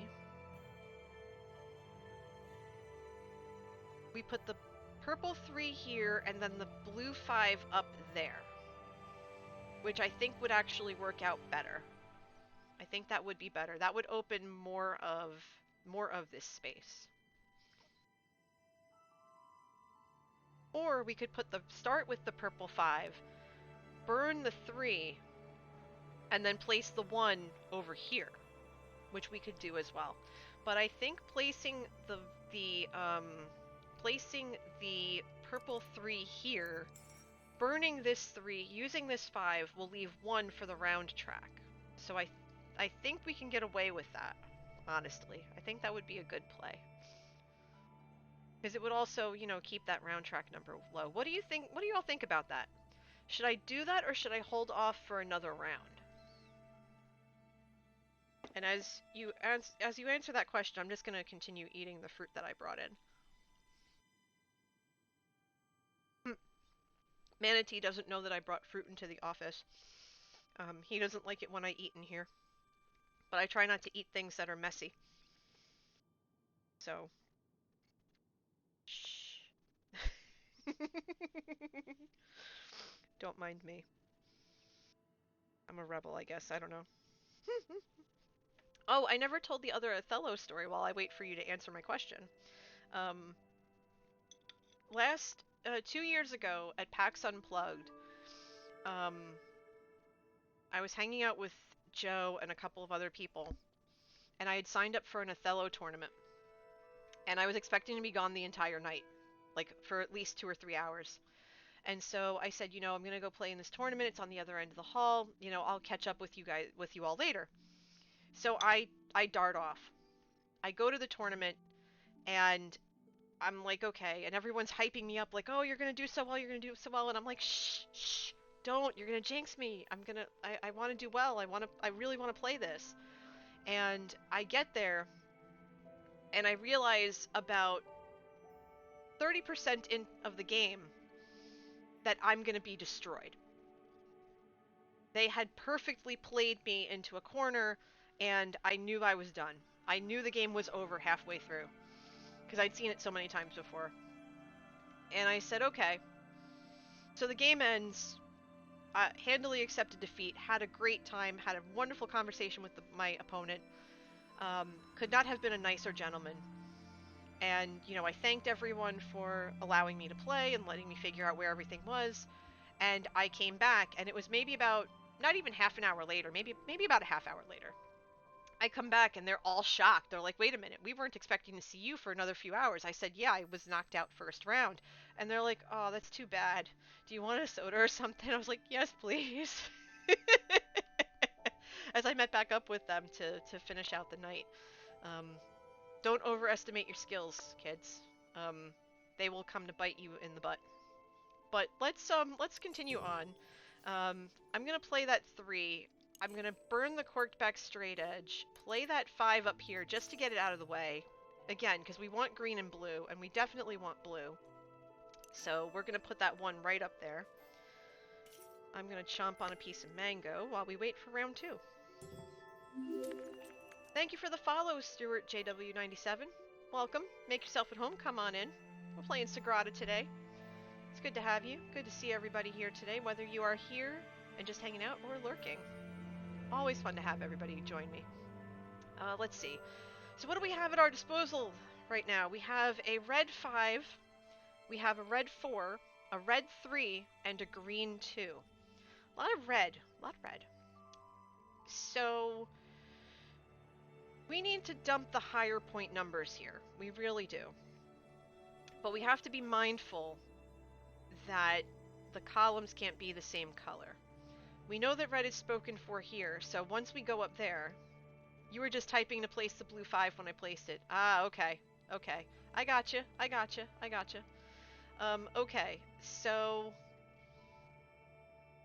Alright, so why don't we place the red 5 here, and we'll place the red 4 there. That speaks for these 2 columns. We know we're going to have to put a red here or here in this column. Red is spoken for here. So a red is only going to be available in this column. So whatever red comes up, but once we can get to it, it's going to be right over here. Since it has to be different. If we get a red, it doesn't have to be red. There are 5 colors. So we can vary this up as we see fit. But again, we need to get rid of the bigger numbers. So we're going to do that. We'll ditch the 4. So this column is spoken for red-wise. We'll put 5 on the track. So that leaves us with 6 so far in round 3. So our score to beat right now is 6. We are currently at 5. So what do we have at our disposal here? We have a red 4, a yellow 5, a yellow 2, and a green 5. Okay. It's a lot of 5s. And we can't use tools to get rid of them. So that's a problem. But not a big problem. Now, let me walk you through what I'm thinking, and you tell me if this sounds if this sounds like a viable option. My thought is to take this green 5 and plunk it in the corner, knowing that I would only otherwise be able to put a 5 here or here, diagonally to the 5 or in the corner, so that would have to be a purple 5. The yellow 5 I can't do anything with unless I put it in this, next to the 4 over here. The red 4 I can't do anything with unless I put it diagonally to the purple to the red 5 rather. Why do I keep saying purple? That doesn't make sense. And the yellow 2 I can basically do whatever I want with it. I can put it anywhere. But again, keeping the values low, I think they're going to come into play later in the game. So what are you thinking? What if you were playing this right now? Where would you put these things if you could pick 2 of them? Which ones would you pick and where would you put them?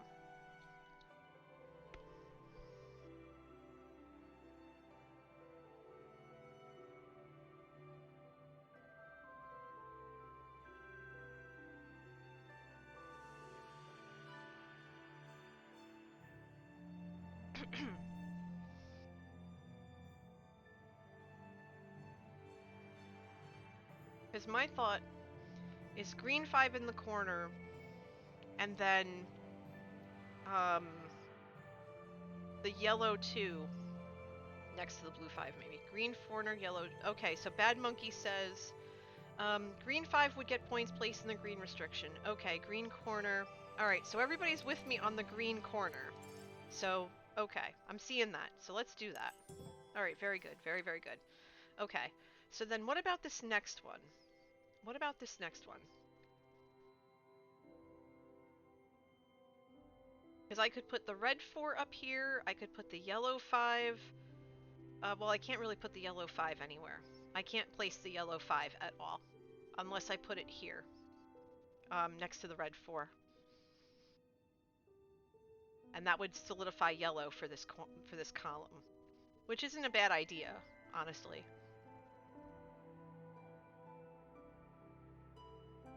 I could also put the yellow 2 here in this yellow restriction. Again, I don't want to put the red 4 here because the red 4, there's already a 4 in this row. That would negate the 5 points for the row.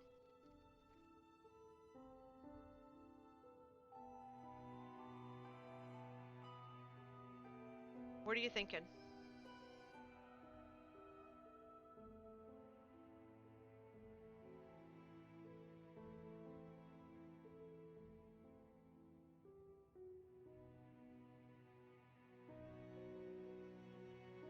Alright, so I'm seeing the yellow 2.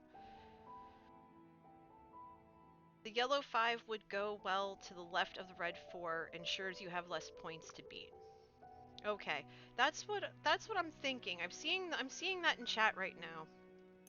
So, placing this here, we're not restricted numerically column-wise, so that's not too bad. But we do have to keep in mind that, and this also helps the corner too, because that can't be a 5. So we can get away with that. And I think having 6 points in the round track is a good idea. Because now we're up to 4, 10, we're up to 12. Alright, so here's what we're up against now. Yellow 6, blue 4, purple 4, purple 1. Alright, so you probably already know what I'm thinking. That yellow 6 must go next to the 5, next to the red 5. Must go next to the red 5. Absolutely. There's no question about it. It's gotta go. It's done. Because it's either that or it goes here and finishes off this column and gives us 5 points, which it could totally do as well. But I think I want to get more of this area, because right now this space and this space would be the only 2 that can't be reached yet. And we want to try and get as far around the board as possible. So I think that would be good. But now, here's the thing. We have these tools that we could use. We have, you know, switching from the round track, or moving up to 2 dice, which we don't need to do yet. We have drafting a die, then re-rolling it, which I don't think we want to do yet. We have re-rolling the entire thing, or we have drafting a die, then increasing it. Should we use one of the tools? Because we can use any of them at this point. We can use any of them.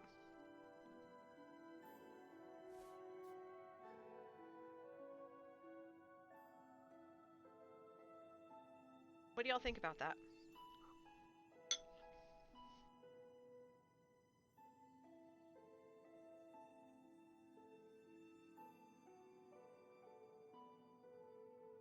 Place the purple 4. Okay. I could do that. That would put 5 points on the track. That's not too bad. So you would say like this, because purple's called for. Purple is done in this column anyway. Okay. Alright, that puts 5 points on the track. That's not too bad. Later in the game, though, we're definitely going to have to put these tools to use, which is fine. We'll see how far we get. No, the other corner would have been okay too, but again, getting rid of the restrictions works. Okay, so what are we looking at here? We have a red 4, a yellow 3, a green 5, and a blue 2. Well, the blue 2 is going to be no good next to the blue 5 because we can't place blue next to blue. So, again, we're looking at these as row numeric and column color. And the 5 is completely irrelevant because we have a 5 in each row already. We do want a 5. We do want the green and the blue to be used. So I'm kind of thinking hold off on the 5. Hold off on the 2. Use the red 4 in that column, in this spot up here. Enjoy the lurk. The red 4 could go in this column, in this spot in between the 2 5s. Or it could go in between these 2 5s. I'm tempted to say that the 4 should go in between the yellow and the green 5 because there's already a red 4 here as it is. So it would decrease the restriction here, which isn't too bad. I think that would work. Instead of up here, because that just leaves too many possibilities open. This kind of helps keep the limitations open. And then use the glazing hammer to re-roll the yellow 3 and the green 5, so that if we don't get a green 5, we can put it somewhere and have it be useful, because the 5 is completely not useful right now. It's not useful. So that's kind of where my head is. And I think that's what I want to do, because it's getting to the point where we're in the last 6 rounds, and I don't know what we're going to see. And right now we're tied blue and green wise, so I think we can get away with it. So we'll do this, we'll burn that, we'll re-roll those.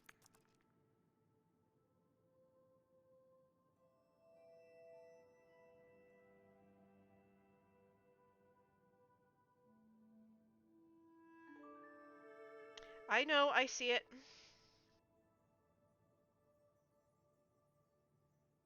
I'm laughing too. I'm laughing on the inside. We re-rolled and got yeah, and we're not going to use the green 5. We're not, because we have a 5 in every corner. The 5 points we would get from it being there, we would lose. It would be a moot point. So I'm going to put the yellow 3 here. I'm just going to put the yellow 3 here, and we're going to pretend that that didn't happen. We're going to pretend that didn't happen. That's messed up. Can I get some spoons in chat for the AI giving us garbage?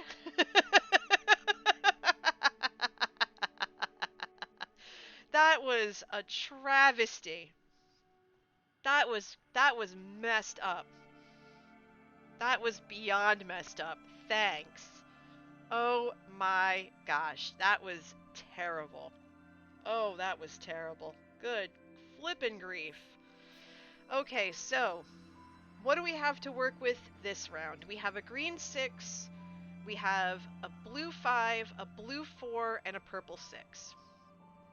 All are doable. We have 4s spoken for in 3 of the 4 columns, so a 4 could go here, and a 4 could go here. We already have a green in this column, so green is spoken for. But purple isn't. We're going to automatically... No, we're not. We're not going to automatically do anything. Hold on. We're going to think. We're going to think about this.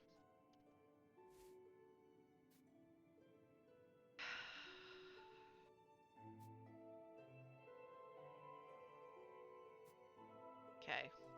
I don't want to use Flux Brush, because if I use Flux Brush, it's going to give me garbage. So I think what I want to do... is use the green 6 here. Because I can.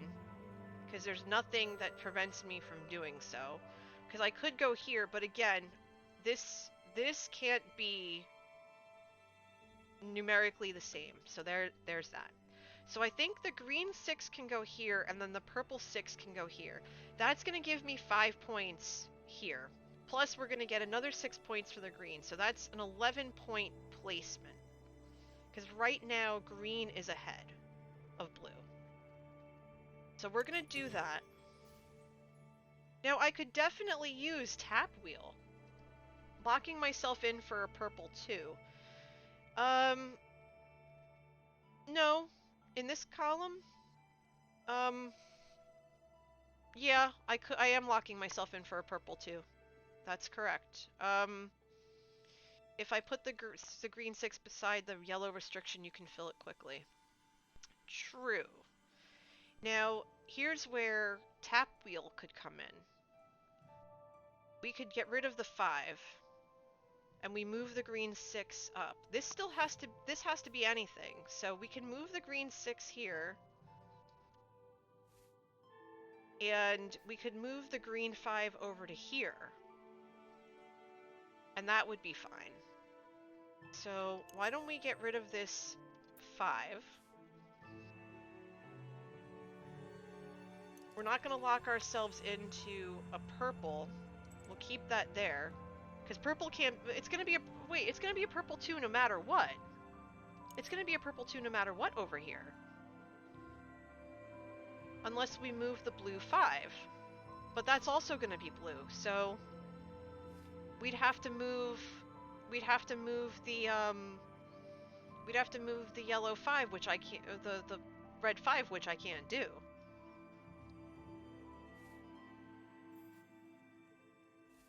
Unless I can't move the 5 up there yet.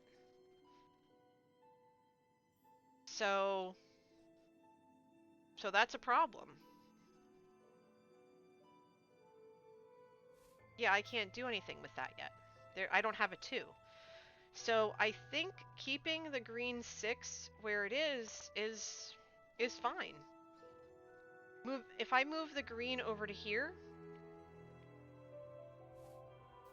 Well, yeah, because then I could make it a green too, so that works. So let's get rid of the 5. We'll move the green 6 over to here, so that this doesn't have to be a purple 2 anymore. Well, I mean, actually, well... Yeah, because then that could be blue, so that works. And this says move up to 2, so I could definitely finish here. Because... I can't move the 5. I can move it over to here. But what's that going to do otherwise? It's not going to do very much. Should I even bother? Should I even bother moving this over to here? It just seems like... it shouldn't work. Like, I'm definitely going to... I'm definitely going to do that. And then move this over to here. That'll open that yellow spot. But I don't think... moving the green 5 over is going to do anything. Besides, I can place the purple 6 over here, and that would be okay, because I'd still have to place the purple 6 up there anyway. Because the blue 4 can't go anywhere. The blue 4 would maybe go here. Exactly, might not get another green. Exactly, so yeah, that could happen. So now I could either burn this purple die, which I don't want to do. I'm actually just going to place it, let the 4 hit up there, and be done. So why don't we do that? As I continue to chomp on my fruit.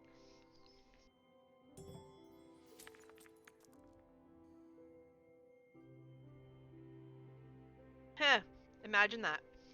Green 6, 2 green, green 3, green 2, purple 3. Okay. So we know that a green 2 here isn't going to work because that would require... Well, that would require a blue down here, which is actually fine. So we could totally get rid of that restriction here. So we could definitely do that. We can't put the green 6 anywhere. Well, we could put the green 6 here, so that green 2 would be pointless.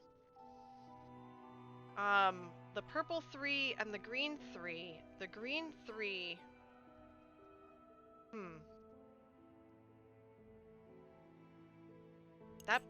That green 2 can't be used. That green 2 cannot be used. Because the green 6 would go here, making what we did before completely moot. The green 2... Either the green 2 would go here, and we could use it that way, or the green 3 would go here, we could use it that way. So... this would have to be a 1 or a 2. This would have to be a 2. So we're looking at some tough things right now. That's okay, Serena. Have a really nice day. I'm glad you were with us for a while.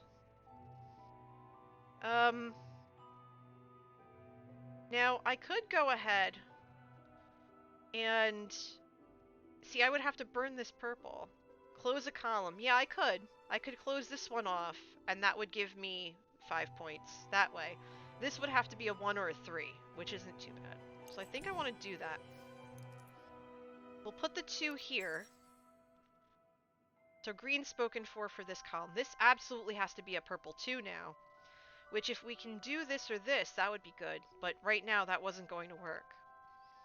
Because we need the purple to do it, and we didn't need to do that in this case. So let's hope we get another purple, and we'll be able to do something with it. We need 2 purples in a round.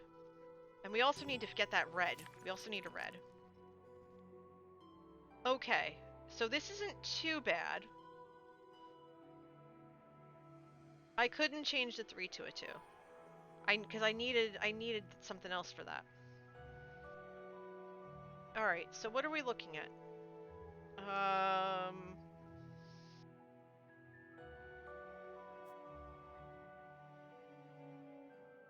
Okay. Yeah, there's no 3 or 2 here. It's a red 5, a red 1, a yellow 4, and a purple 5. I think I'm going to...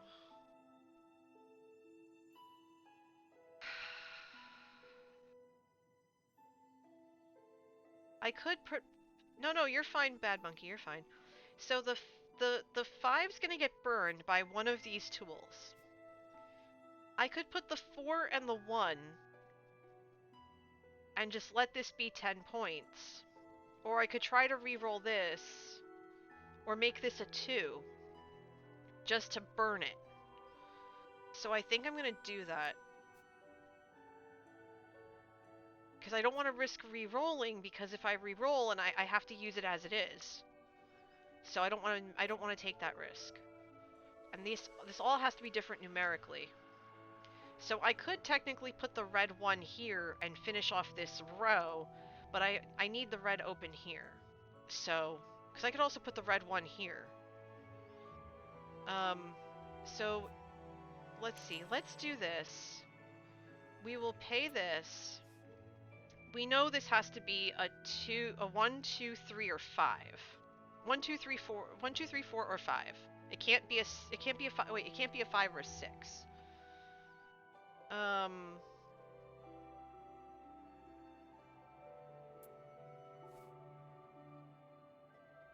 It can't be a 5 or 6.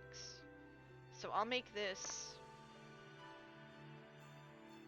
red one on red square. Yeah, absolutely. I plan on doing that. Hold on. Okay, so 4s are basically spoken for, so we can't use the red for that. So the 5 is completely useless. Because we can't make it a 4, a 5, or... We can't have it be a 5, a 4, or 6. So... I think what we'll do is we'll do this to burn the purple dye, because we can't use it. We'll make this 4 a 3. We'll put the 3 here. So now this has to be a 1 or a 4. Well, it'll have to be a 4 at this point. Actually, what I'm going to do is I'm going to place the 1 here. Well, no, because the columns have to be different colors. This has to be a purple. This 2 has to be a purple. So... Hi, hi, Yanity. Yeah, you're fine. You're fine. We're just trying to figure it out. We're just trying as we go. Alright, so we have 1 tool left to use. We have 2... We have 2 of these to work with.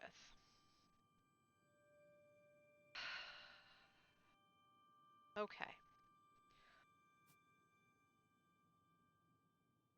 We can't use the green 3. We can use the blue 4. We can put the blue 4 right there. We can burn the 5 to re-roll the 4. And go from there.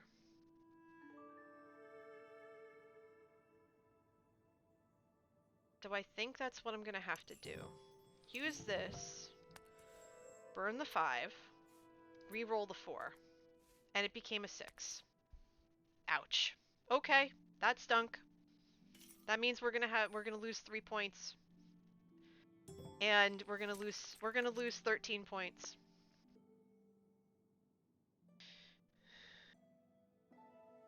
No, we're gonna lose more than that. We're gonna lose everything because I can't place anything. That's unfortunate. So we lost this game. That's fine. That's fine, we tried.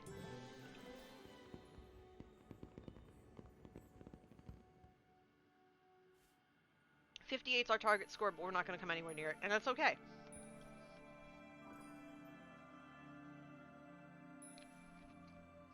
We did get 20 points though.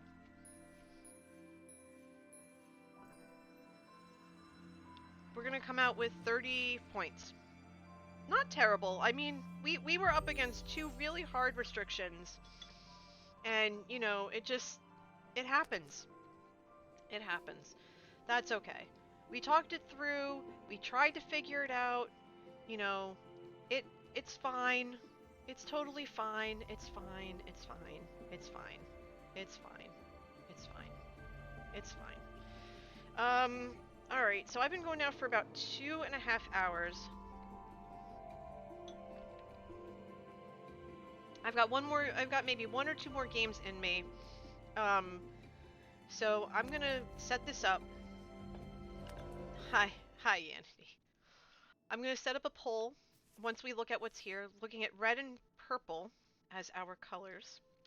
I'm gonna set up a 2-minute poll because I'm gonna go figure out what the heck happened with my coffee pot. You can use channel points and bits to vote on which board we're going to play next. We have Bellsguard for 3, Kamatas for 5, Sun's Glory for 6, and Aurora Sagradas for 4. I do yeah, okay, I still have about an hour. Let me set this up as a 3-minute poll because I have to go check my coffee pot. You got excited and skipped formality. That is a-okay. I love when people get excited about this game, honestly, because I adore this game so much that I will sing its praises left, right, and sideways. I actually might I might shoot my shot because I've been seeing a lot of that on Twitter, and I'm actually going to talk to you guys while I go figure out my coffee pot. But I've actually been seeing a lot of these in quote-unquote shoot your shot things where, yes, I know the needle's clogged. Thank you for telling me, Coffee Pot. Where different streamers have messaged people and been like, so I'm just, I'm going to throw it out there. I'm going to shoot my shot, and I'd like to work with you because I really like your company or whatever. And, they've been getting responses. Now, I'm already affiliated with a company, a POC LGBTQIA plus company called Grinding Coffee Company. If you hit !grind, you will see what they're all about, and it'll give you a referral link to save 10% off of your order if you order coffee from them. And trust me, you can't go wrong. Their coffee's really, really good. But I'm thinking about reaching out to some of the different games that I play, well, mainly this one, and saying, hey, would you be interested in, like setting up an affiliate thing? I don't know. It just seems like something that, I should think about. Because I really like this game. So, and it would be cool to be sponsored by a gaming company. It really would. Okay, so let's see if that worked. Is there any coffee in the reservoir? Computer, set kitchen lights to 100%. I don't think there's any left. Yeah, there is. Okay, there's water still in the pot. Okay, so I've got my coffee figured out. There's a little bit of time left. Comitas is running away with this board. Yanity says, I love this game. I have the physical version, but haven't really played solo. Very close to buying this on Steam, though. You should. I mean, it's different. I mean, there are ways to play with other players. And, my hope is that over the next couple of weeks or months, I'll be able to have guests, friends of mine who have this game, come and play with me, with it. That would be amazing. I would love to have them. Like I said, I love this game so very, very much, and I think it's wonderful, and I don't think people play it, or know about it enough. Okay, there should be a little bit of water left in this coffee pot. Come on now. You can do it. I just cleaned you. Okay, so it might have been empty. That's fine. Alright. K-cups, man, I swear. Probably stuck. Alright, well, I'll figure that out later. Okay. But yeah, for some reason the coffee pot's just not working this morning. So I'm just gonna take what I can. I'm gonna take what I can get. Let's just put it that way. I'm gonna take what I can get. But let me head back in and we'll go ahead and start the next word. And you chose Comitas, 100%. You want to go full level 5. I see what you mean. It's very yellow heavy, so we're going to have to be mindful about that. That might interfere with our purple and red shenanigans, but we'll see. Alright, so which tools are we using this round? Flux brush, we've seen that a bunch of times for purple. Draft a die, re-roll it. If it can't be placed, return it to the draft pool. We tried to use that last game. It backfired. Happens. Grinding stone for green. Draft a die, flip it to its opposite side. 6 to 1, 5 to 2, 4 to 3, vice versa. Corkback straight edge, which we've used a bunch of times already. For yellow, draft a die, then place it in a spot not adjacent to another die. You must obey all other placement restrictions. And for red, running pliers. After your first turn, immediately draft a die. Skip your next turn this round. That is a good burn this high point red. Burn this high point red tool. And then grossing pliers for purple. Draft a die, then increase or decrease its value by 1. 1 may not change to 6. 6 to 1. Okay. What are our public objectives? Ooh. Okay, y'all, this is going to be really rough because this is a low point objective pair. For 2 points each, medium shades, pairs of 3 and 4, and then color diagonals, count of diagonally adjacent same color dice. So in that example you see right there, that is 7 points. So that is super low. So we're going to have to make sure that when we are looking for our private objectives, the purple and the red, we're going to have to go high, high, high. High points all day long.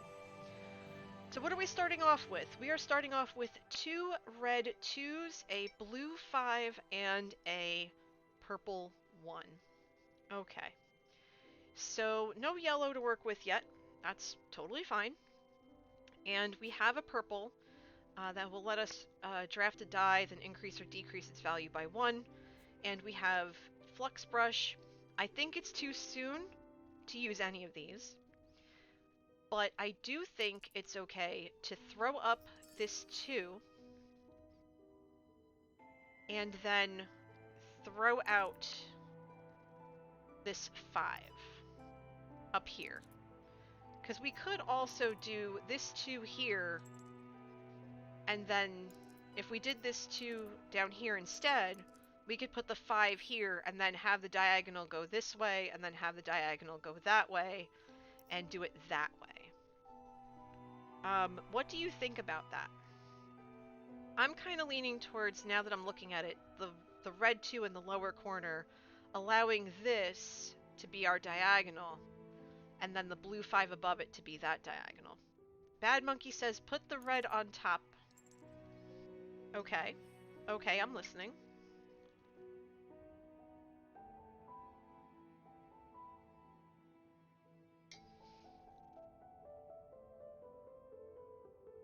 So that's going to leave this as a red diagonal, and then this will be a blue diagonal, so that's not too bad. Although if I put this here, I'm not going to be able to really go further in terms of the diagonal with what's here, but we'll see. So we could totally do that and then put the blue 5 here. We would need another blue 5 here maybe, but we'll see. Okay, so we'll do that. Put the blue 5 there.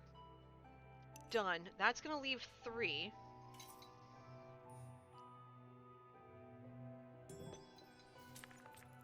Alright. So now we have a red 1, a red 6, a yellow 2, and a blue 1. Okay. Well, I want that red 6 for sure. Because we want red.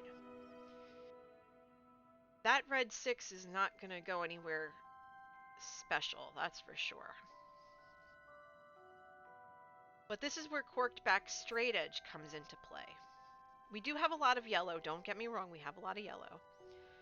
I'm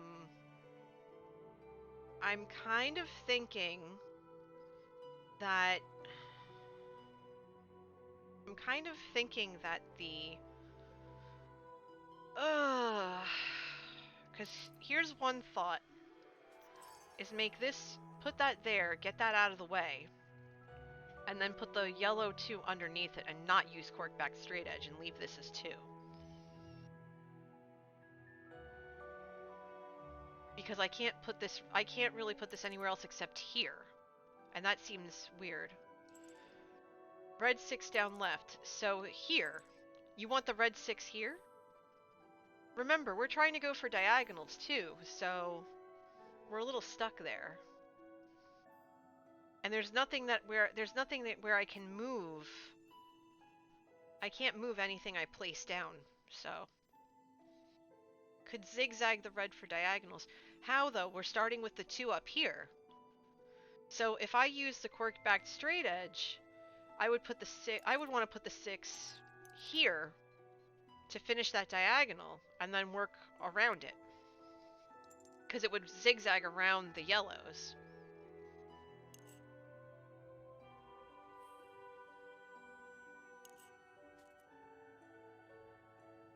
Because, like, I would use this, and then put the 6 here. And then leave that open for a red 4, and then put the blue 1 here.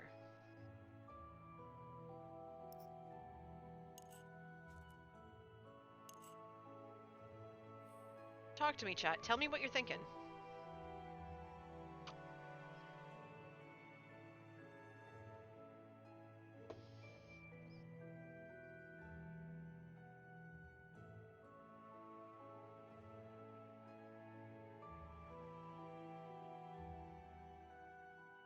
Keep the 6th corner. Okay.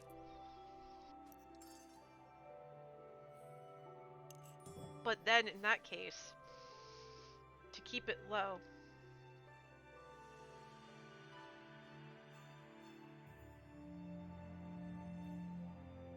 I think I would play the 2 here just to get rid of it. And then this yellow diagonal is going to be yellow. That's okay. That's okay. It's hard to see the big picture early game. It's hard to see it early game. But we do have 8 points on the board, so that's not too bad. And there are 5 on the round track, so we're doing really well. What do we have in front of us? We have a red 5, we have a yellow 3, a yellow 2, and a blue 6. Okay. Okay. So that's perfectly fine, Yanity. You're doing great. So I think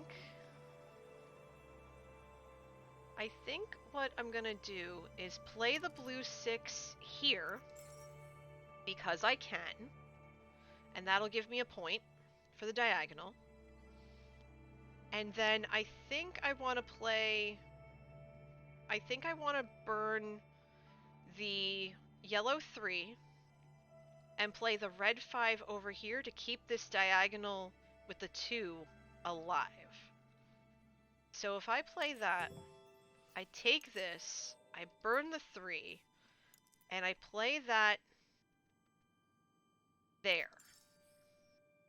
I think that'll work. Because I could also put it over here, but there's no point in burning that die, it's just to get rid of it. So I think that might be good, and that'll put 2 on the round track. So I think that's what I'm going to do. I think I'm going to do that. By the way, I'm sitting here cracking up because I just looked up and I realized that just the other day we hit 1,600 followers. We hit it last Saturday, and it's a little over a week later, and we're already almost at 1,700, and that's just, y'all are wild, and I love it. And thank you. So what do we have here? We have a red 6, we have a yellow 3, we have a purple 4, and a purple 2. This is a mess. In a good way, I guess. In a good way. The yellow 3 isn't going to work here or here because we have a 3 right here. We need to get up to here to place it. So yeah, we're going to have to do our best to keep the point value low because we're not going to get very far otherwise. I think what I want to do is place the purple 4 here because I can, and then the yellow 3 may be here instead of here. We can place the yellow 3 here to get that diagonal going, so that's another 2 points. And then we can place the purple 4 here, because we can't place it here yet, we can't place it here, and placing it in one of these 4 spaces is just not going to work. So let's do that. And yeah, it means we're going to put 8 points on the board. Oh, I just realized I should have played this? Oh, derp. Derp, derp, derp, derp, derp, derp, derp. Okay. So let's see. We can re-roll it. We can draft a die, then increase or decrease its value by 1. So this would be a 5. That would actually be helpful. We'd be able to get rid of it. So oh, I boo-booed. Because we want to keep this as low as possible. Because that would make this 2, but that would also not give us much to work with. So let's put the 4. We'll take the risk. We'll take the risk and take the 8. Remind me that next time there's a red 6 to use the running pliers. Remind me. So that way I don't forget. But that also breaks up this, so that's not going to work. So hold on. We're going to do this instead. We're going to make this a 5. And we're going to put it here. We're going to start a diagonal with the 3. Have to. Can't mess around with it. I can't mess around with it. We need purple, we need red. We're getting red. We have like 17, 18, like 11, 13, 18. We have 18 points on the board right now. Okay, so what do we have? We have a yellow 3, 2 blue 6s, and a purple 5. That's not what I'm looking for. I'm gonna have to place one of the blue 6s here automatically. There's no choice in the matter. I have to get rid of it. Because I could draft a die and re-roll it, which I might actually do. I might actually do with the blue 6. I might just re-roll it and see what happens. That's not out of the realm of possibility. So we're gonna do that. We're gonna flux brush. We're gonna do this. And we're gonna re-roll this 6. It's a 1. That's perfect.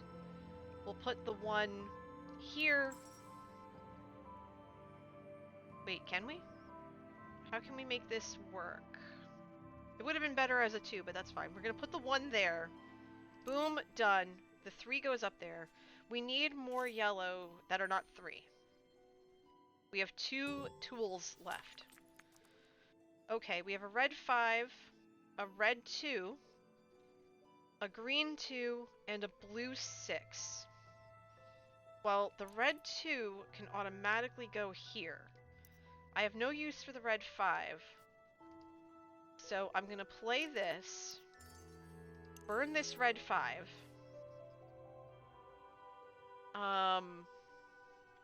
I'm going to play the blue 6 here.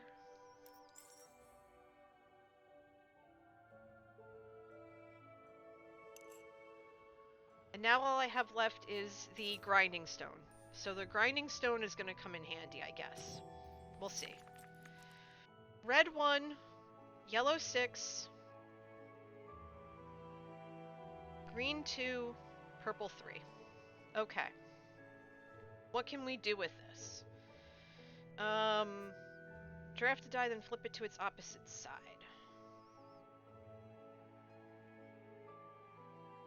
Okay, well the purple 3 we can definitely use. Excuse me. The purple 3 we can definitely use. We're gonna throw that in this spot right there. Get rid of that. Now, with the yellow 6, we can't put it here, here, or here. If we only had more 6s. Yeah, we don't need more 6s because we can't place them anywhere. We can place a 6 here, but we can't place it here, here, here, and the yellow 6 is here, here.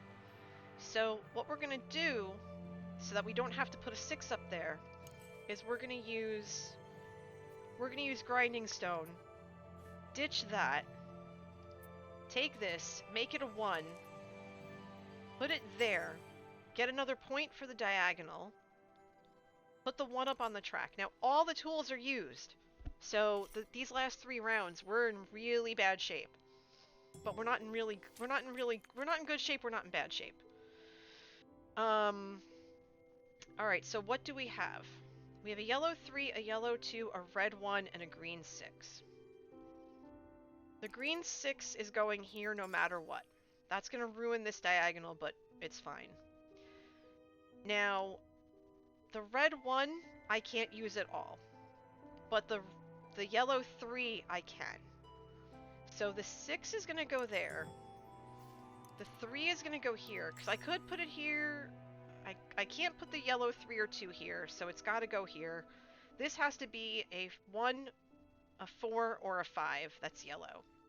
And we need a 4 for here as well, so this is going to be kind of rough, because we have 2 restrictions we have to worry about now. We have 2 restrictions we have to worry about, so I'm a little nervous. I'm nervous. Okay, we have a green 5, which we can't use. We have a green 3, which we can use. We have a green 2, which we can't use. And we have a purple 5 that we can't use. Ugh. Poop. Not the end of the world. We can put the yellow 3 here for the diagonal. So we at least get 1 point out of 2 points out of that.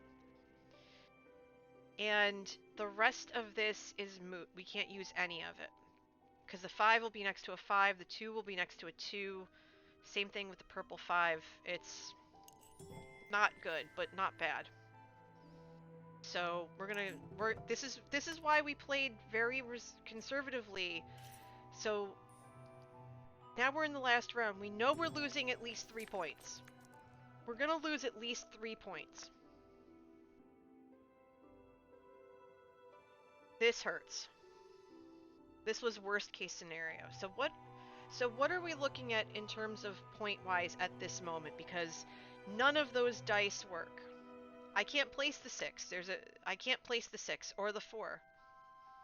Because there's a blue. The blue 4 can't go here because there's a blue next to it. The 6 can't go here or here because there's a 6. The 5 can't go because there's a 5. And the 3 can't because it's blue. So we're eating all this. So right now we're at 2, 3, 4, 5, 7, 9, 12, 14, 15, 16, 18, 25, 30, 36. 36 and 5 is 41, 45, 48. So we're looking at 48 points, and we have 3 open spaces. So we didn't win this one either. Oh, I think I should have started from the bottom and worked my way up. I think starting from the top down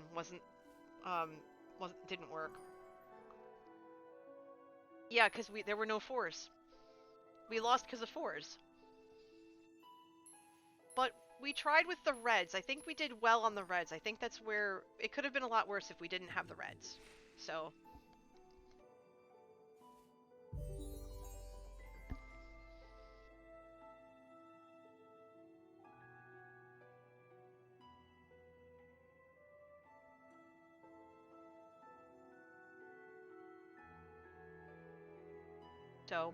we tried. That's fine. Okay, peeps. I have time for one more game because I've been going now for almost 3 hours, and I have a lot of stuff to do because I have to go back to the office tomorrow. Plus, Clash of the Creators starts at 3 o'clock. At least I think it does, right? Hold on. cotc.info. It starts at 3 o'clock my time. So I have time for one more game, and then Clash of the Creators is going to start. So let's get in there. One more game. One more game. Yep. I'm affiliated with Grinding Coffee Company. I love them. I think they're wonderful. Okay, so what are we looking at in terms of boards for this round? Let's go. So which board?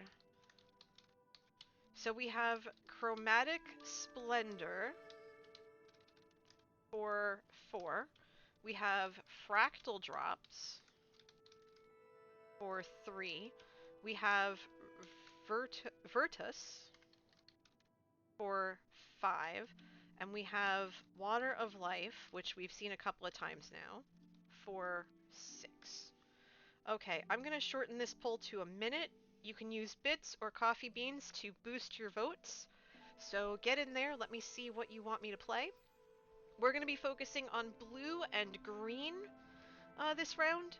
Blue and green. Chromatic Splendor so far has 100% of the vote. Fractal Drops is right behind it at 75-25.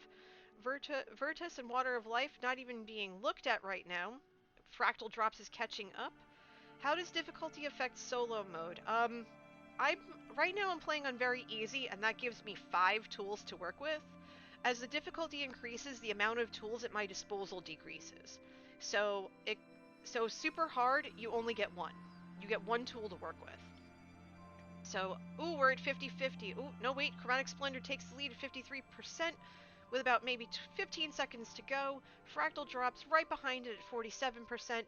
Chromatic Splendor still holding on. 53-47, 53-47, 53-47, and time is expired. Cochloris contributed 1,400 channel points. Thank you so much for that, because that's what they're there for. Chromatic Splendor it is. Yanity asks, how does the difficulty of the board affect it? In terms of solo mode, well, the difficulty of the board just increases the amount of restrictions to work with. And the fewer tools you have to work with, the less board manipulation, the less dice manipulation options, or fewer dice manipulation options you have at your disposal. So it makes it more difficult because you can't really do as much to manipulate the board in your favor. So let's see, what are the tools that we have at our disposal for this particular game, our last game of the afternoon? For red, running pliers, we've seen that a couple of times so far today. After your first turn, immediately draft a die, skip your next turn this round. That is a good burn a high red die tool rather.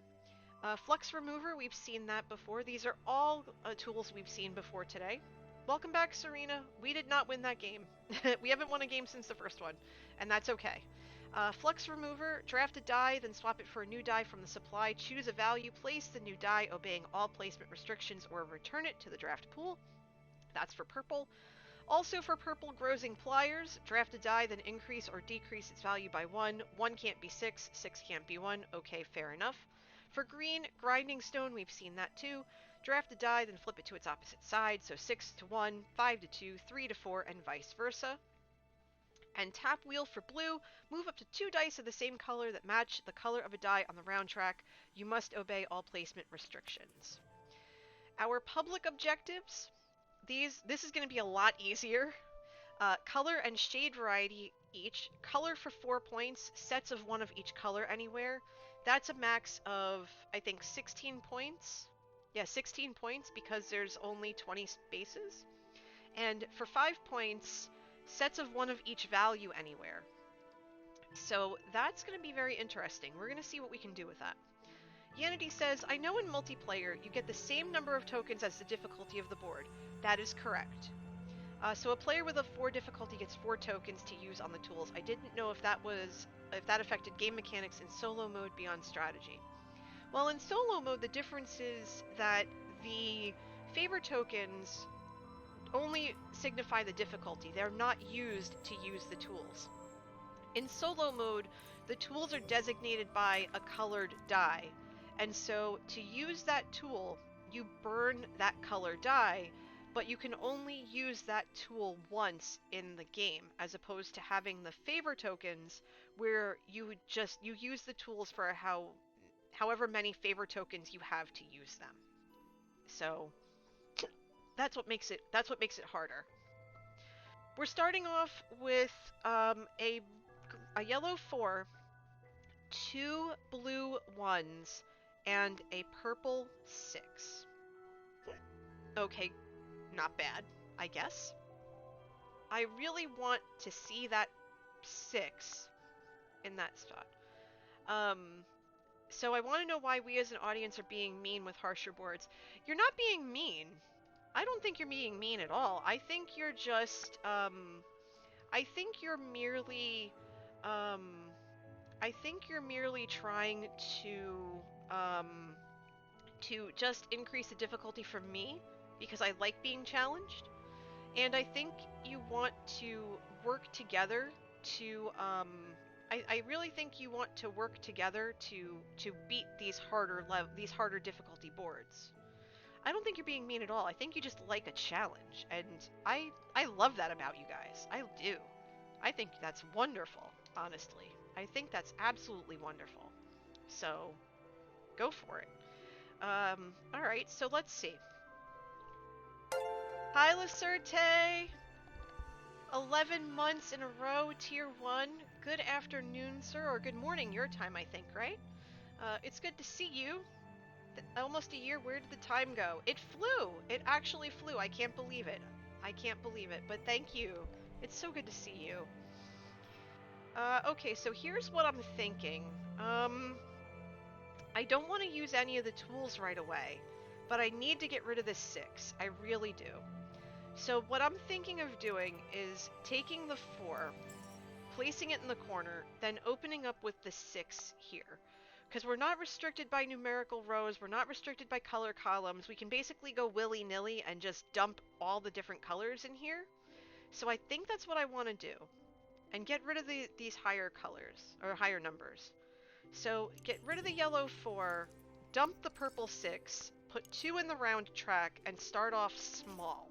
We want to keep the round track numbers as low as possible.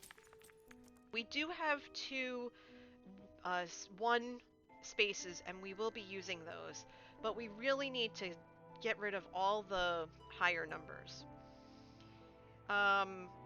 So next up we have a red 4, a red 2, a yellow 1, and a green 6.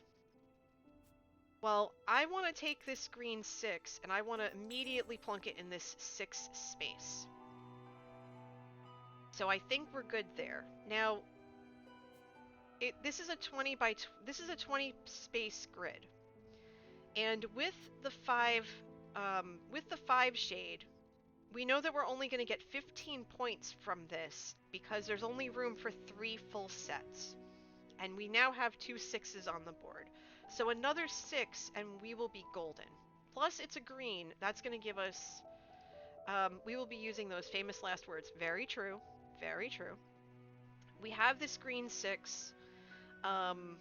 We want to get rid of it, but we also want those 6 points. We also need to start filling in. We need to start filling in the restrictions. Now, I could go ahead and place this yellow 1 here. That's fine. But we do need to place a red, and so I think what I want to do is place the green 6 and then the red 4. And that's going to give us 3. That's going to go up on the board.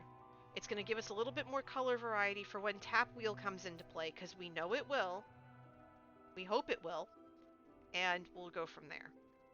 That's going to put 3 on the board. Now, if I come across another round where I see a lot of low numbers, that's where I'm going to be able to put that all in there. Alright, what are we looking at? A red 3, a yellow 3, a green 5, and a purple 6. Okay. Okay. The yellow 3 we can absolutely use in this space. The purple 6 we can absolutely put here. That's fine. We can burn the 3 if we want to. The green 5 can't go here because there's a green right here, and vice versa. So my thought is purple 6 here, and then green 5 here. Or yellow 3 here. What do you think about that? What do you think about that, chat? Talk to me.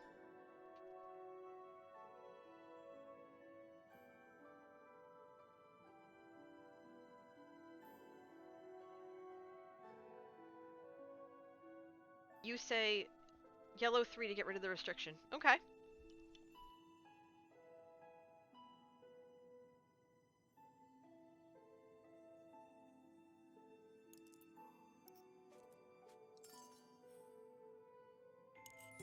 Okay.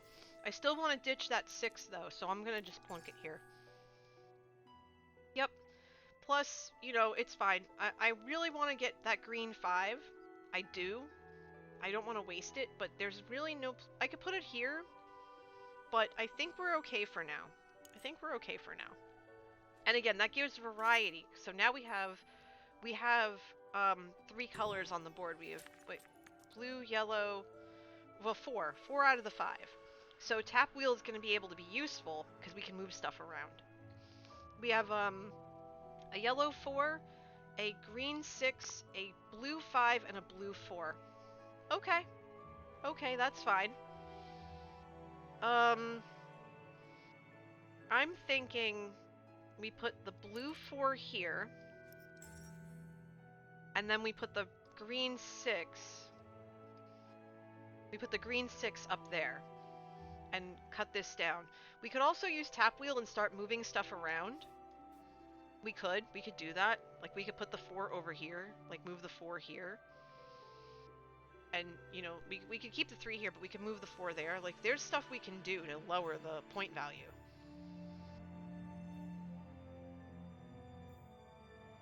But I definitely want to get that green 6 out of here. I really want that green 6 out. I want that green 6 gone. Because I could also use it for grinding stone, but I want those 6 points. So I kind of think moving the 4 may work well. I still want the 6 points though, because that's going to put 12 points.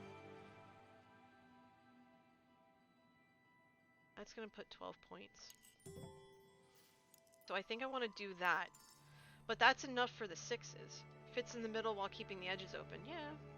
Yeah, it's green. Exactly. I'm leaning towards green because I'm seeing more green than blue. So we have 12 points for green right now. And we are at 2, 4, 5, 8, 13, 18, 22. We're at 22 points and we're at 5. Round 5. So we have a yellow 2, a blue 4, a purple 6, and a purple 2. Okay, the 2s I can't put here because of the restrictions here and here. So that's unfortunate. I could put the purple 6 here, but again, I don't want to overload it. So I'm kind of thinking of taking the Grozing Pliers and using this, taking the yellow and making it a 1, and then putting the yellow 1 in this corner. Or over here. Over here might be better. I think that's what I might have to do, because I want to get rid of that 6. So if I do that, dump this, make that a 1, put that there, and then take this 4, I can put it there, I can put it there, I can put it there. That would work. And then that would leave 2, and the 2 would go up there instead. So I think that would work excellently. So I think I might want to do that for this. Keep this minimized so that this spot can be pretty much open to whatever, as long as it's not green or blue. We need 2s. We need at least 1 2 so that we can get the 5 points. That's what we're missing right now, I think. And 5s. We need 2s and 5s. So let's hope for some 2s and 5s. Let's hope for some 2s and 5s, because we really need them at this point. We need 2s and 5s. And we have them! And they're yellow, and that's not helpful in the slightest. We have a red 6, a yellow 5, yellow 4, and yellow 3. Oof. So, the yellow 5 can't go here. So that's unfortunate. But the yellow 5 can go down here. And the yellow 5 can go up here. The red 6 I don't want. So I'm going to use that for this and get rid of it. So my thought is yellow 5 here because we need 5s. Use this, dump the 6, and then take the 3 and place it here. And then leave us with 4.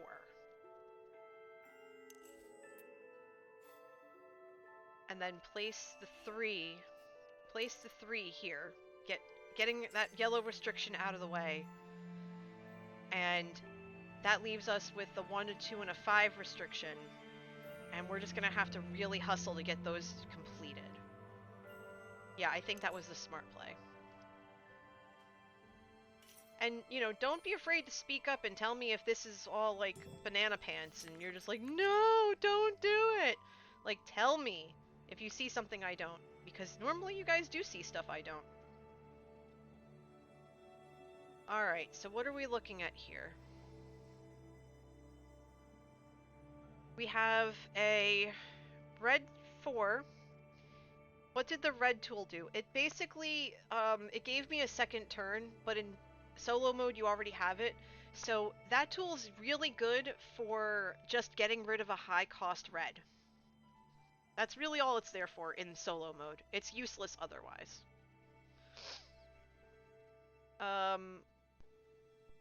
Could I put the green one where the restriction is? I can. Definitely. Yes, I can do that. And I intend to. I think I might want to, place either the red or the yellow 3 over. Well, the red 3 would go here. I would put the red 3 here. So that's definitely something. But we still have, you know, all these spaces to fill in. So I could get away with putting the red 4 here. I could get away with putting one of the 3s. Like, it would be red 4 here, or red 3 here, or red 3 here, or red 3 here, or yellow 3 here.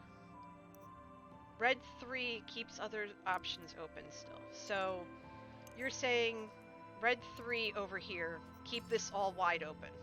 Okay, that's fair enough. We'll do that. We'll add 7 points to the board. We still have other tools, and I'm going to use them now that we're getting really close. Okay, so what do we have? We have a red 1, a green 6, a green 1, and a blue 4. Okay, good. So now we have these tools that we could use, and we have to use them. So this one says draft a die, then flip it to its opposite side. So 1 becomes 6, 6 becomes 1, etc. So if I were to do that, I would take that 4 and flip it to a 3. Because I could definitely use the 1s, and I could always use another green 6. Which I might actually have to do anyway. Because I could do that. Burn the green 1 to make the blue 4 a 3, and then put that 3 right there and fill that in. But we're still a 2 and a 5. Or what I could do is use that to burn this, still do that, and then place the red 1 here, and that would leave me with 1. Which I think I might have to do. Honestly, I think that's actually the best option. So, but no. I do want the 6 for the 6 points.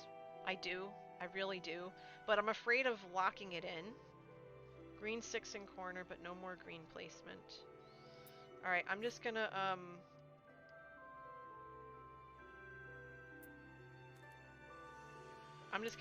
yeah, I'm going to skip that. So, I think I'm gonna place the green 6 here, and then the blue 4 would go in between them. Because that's the only place I could place it. And then the 2 1s would go that way. Or, you know, I could burn this, split that, put the 3, and then put it down there. Because this doesn't give, this has some options. This here This here doesn't. That's what worries me. This spot here is going to be hard to fill, as is this one. So I'm kind of feeling like save the burns when I can't do anything else. Well, if we get, if I get a blue or a green, then I'm fine. If I don't get blues and greens these next 2 rounds, that's going to be tough. So we'll see what happens. We'll see what happens. I'm with you, chat. I'm with you. Alright, what do we have? Give us green and blue. Give us green and blue. They gave us blue. Good. Okay. What are we looking at? We're looking at a purple 4, a blue 3, a blue 6, and a red 3. Okay. So we can use flux remover and we can use tap wheel. So that's going to allow us to move some stuff. We don't have any 2s. We still haven't plunked a 2 down yet. That is worrisome.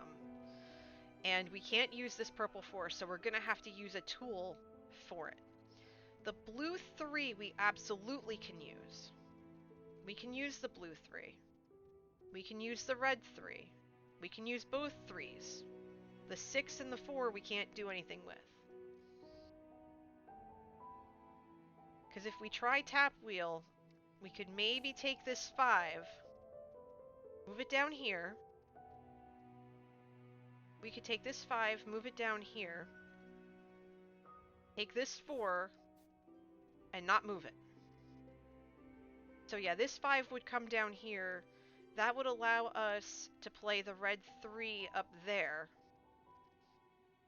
And that would fill that in a little bit better. But we need a 5, and we only have 1 5 on the board, which makes no sense.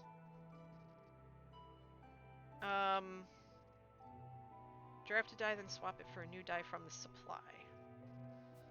I would draft that 6. So let's see what happens. And it's red. A red 2 is perfect. That's what we want. Boom. Done. Okay, so the red 2 is there. Now we just need a 5. Or should I make that a 5? Well, it doesn't matter. And then the blue 3 could go here. Or the blue 3 could go here, but I'm worried about that 5. I'm really worried about it. And I'm gonna choose blue. Well, actually, this could be blue. This could be blue purple. This could be blue purple or yellow. This could be blue. This could only be blue. Blue or red. So I'm gonna put that there. This is gonna give me more options. And now let's see what happens. We really need a 5, and we only have 2 tools left.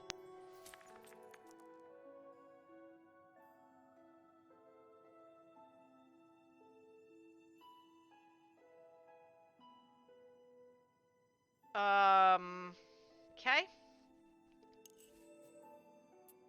So we're gonna ditch that. This is going to become a 5. We put the 5 there. Now the problem is we're gonna have this open space. We're gonna lose this open space because maybe I should have kept the blue there because I would have been able to put the red there. Dang it! And I can't move it because I don't have the blue. That's okay. That's okay. I think we got this one. I think we're gonna come close to this one. Yeah, I never know. Yeah, exactly. You never know. You just kind of take a risk and go with it. Alright, so what are we doing? What are we doing? 47 is our target score. Okay, we managed 12 points for that. Good.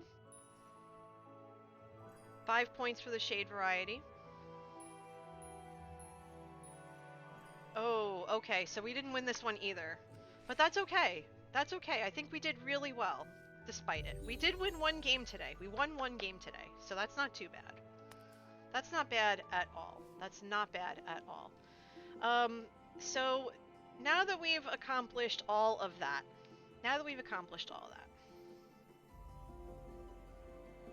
I'm going to let you all go because Clash of the Creators starts in 45 minutes, and I will be attending that. I'll be in Skizzleman's chat. If you want more information about Skiz, you can follow him here. Um, and yes, I might pop into Joe Hills's chat every so often, but we'll see. We'll see. Um, but in any event, I just want to say thanks for another great stream. We won a game today, so GG to all of us for that. Before I go, just a couple of things. I will be streaming again Tuesday night as normal for for Minecraft on Tuesdays. I'll be starting episode 8. Can you guys hear me over the music? I'll lower just a little bit. So yeah, I'll be starting episode 8 of Hermitcraft hopefully by Tuesday, so that it goes out later next week. My streaming schedule after next week is going to be a little bit banana pants because I am going back into the office full time starting March 8th, so I will be streaming as often as I can. So the regular schedule I have right now might still be the same, but I make no promises. Grenery, thank you for the follow. Welcome on in. Welcome to the cafe community. So I'm just going to keep you updated as the weeks progress. In the meantime, here is my social information. You can find me on Twitter and on YouTube at NJ Coffee Junkie.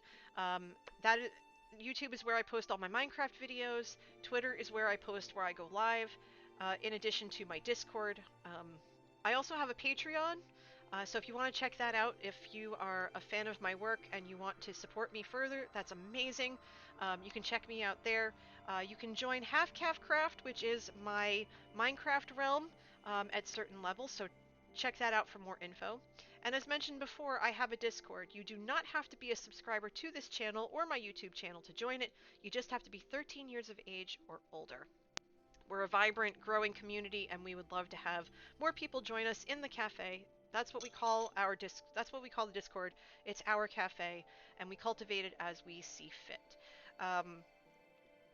Also, before I forget, if you would like to see replays or you want to watch the VOD of this, I am trying to upload as many replays as I can.